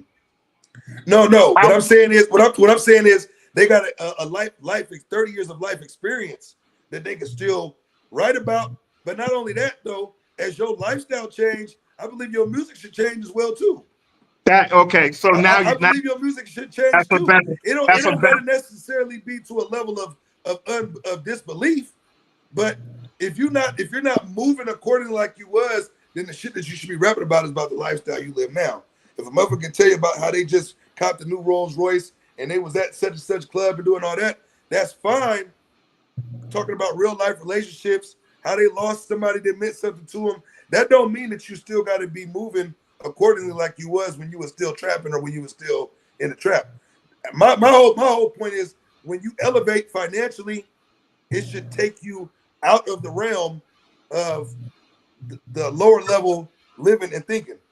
Yeah. So that's what I've done. That's what my music is. That's what I've done. I talk about what my family went through. I talk about me riding on the bike, picking up beer cans on the side of the road because that's all I had. I talk about sleeping on the streets of New York City, which I did. That's my music.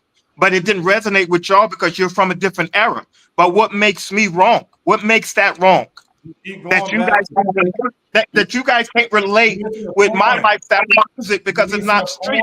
No, you ain't wrong. You said it was other people taking it back. You just did it again. You keep No, we're talking about music. We're talking about music. At what point did you talk about a kid yet? Tell me what point through the podcast did you talk about a kid yet? I said music. I could name 10 times when you talked about yourself. Tell me when you talked about a kid in the music. What do you mean a kid? That's the topic. I said myself. What are you talking about a kid for? We're not talking about you. You grown man. Remember musically.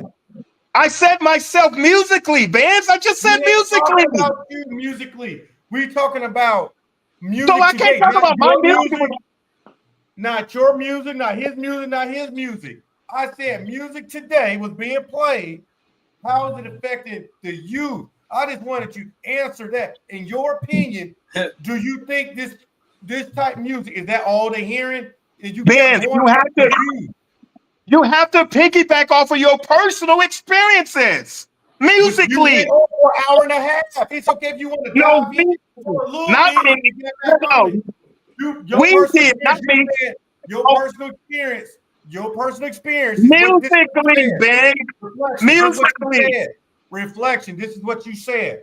My personal experience is I wasn't weak-minded to fall into that. Musically. So there's your personal experience right there. Then it's done. Then you get back to the topic.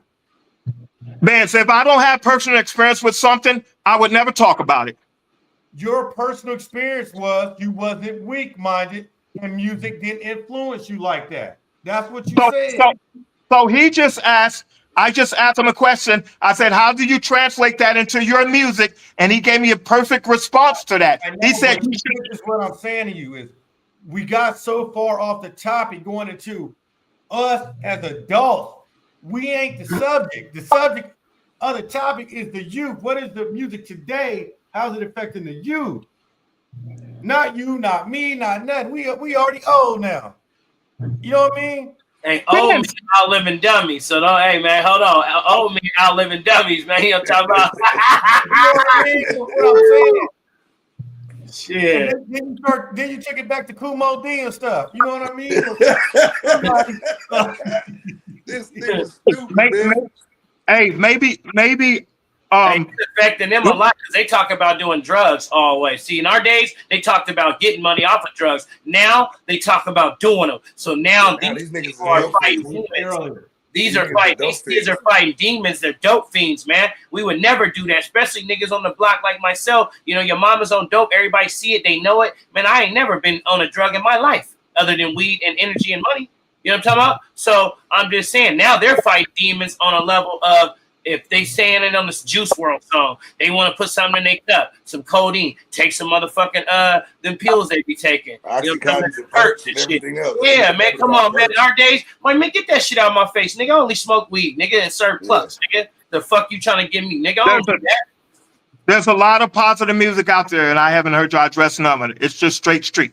That's the point. The positive music ain't really touching the kids. Well, you know, the negative music in the podcast. The negative music is outweighing the positive. Yeah, it always landslide. You can't tell me I can shit me pour out. I'm gonna speak for myself. The most positive. J. Cole is not positive. I mean, he got some positive. Yeah, he do, but I don't listen to it. You know who I like right now that's out. I don't know if y'all listen to him, but La Russell. I like La Russell. La Russell, that young brother right there, man. He changing the You're gonna clown me for Eminem, but yeah, you're gonna clown for Eminem. La Russell beats. Eminem beats was always on some other. But La Russell ain't talking about killing his family and some other and he's not crying. That's weird, bro. Can't nobody ever get me to acknowledge Eminem as this fucking rapper that I'm supposed to. Not even in my top 10. I can't relate to that shit. I just can't relate to it. The reason why I brought him up. But hold on, let me shine some light on La Russell. La Russell that came into the game and changed the energy for the rap music, especially being from Northern California. Like he didn't change the game, bro. Like that young bull done got up in there, man, and he really done he putting his mark on this music, man, on this hip hop shit.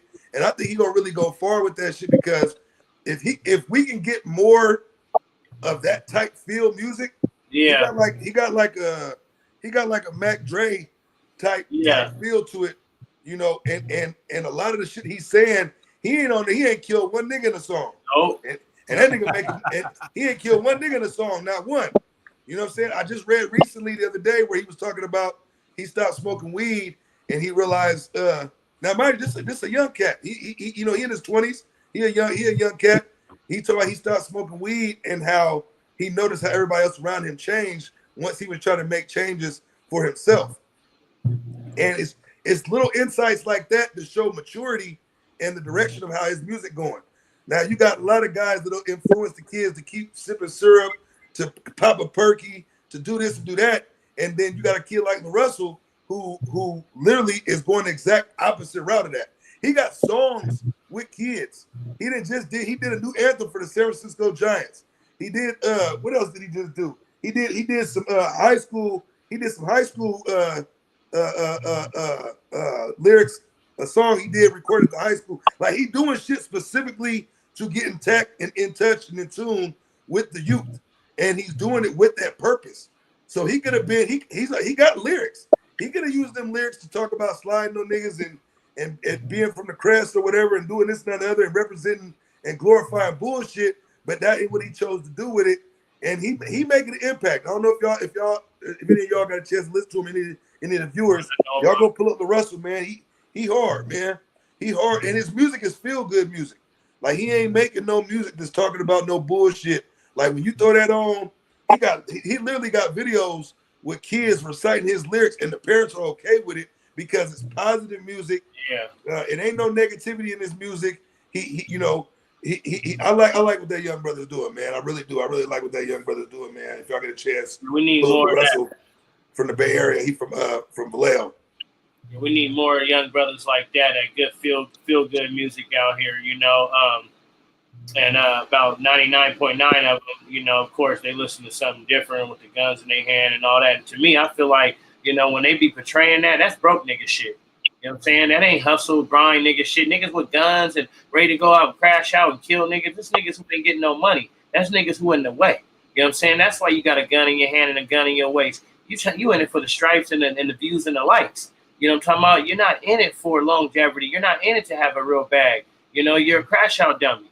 And that's what's going on nowadays. It's more crash out dummies than it ever was. Because back, you know, coming up from our area, you know, it was a lot of cats who knew that they had to project their future from right then and sculpt it and mold it to be something and not be like these crash test dummies. So, you know, that's why a lot of us now, we got it together. It seemed like on this podcast, we pretty much got it together. They're trying to get there, but now we wasn't a leaking broke stage. But now it's just in change that the broke niggas are shooting up everybody. They're not trying to get no money. So it's a trick. When we was coming up, it was like, I'm broke, but I'm trying to come up. So now it's just like everybody, you know, it's just this mentality of, you know, it's kind of like a broken rinky-dink ass mentality. Nobody's really chasing the bag or the music. They're not projecting that because if 99 niggas heard one song, then the 100 nigga, at least all 99 of us will pick up on that. Like we trying to get some money and be cool and be grown and handle business. That ain't the projection out here nowadays. It's all the broke nigga shit. It's coming to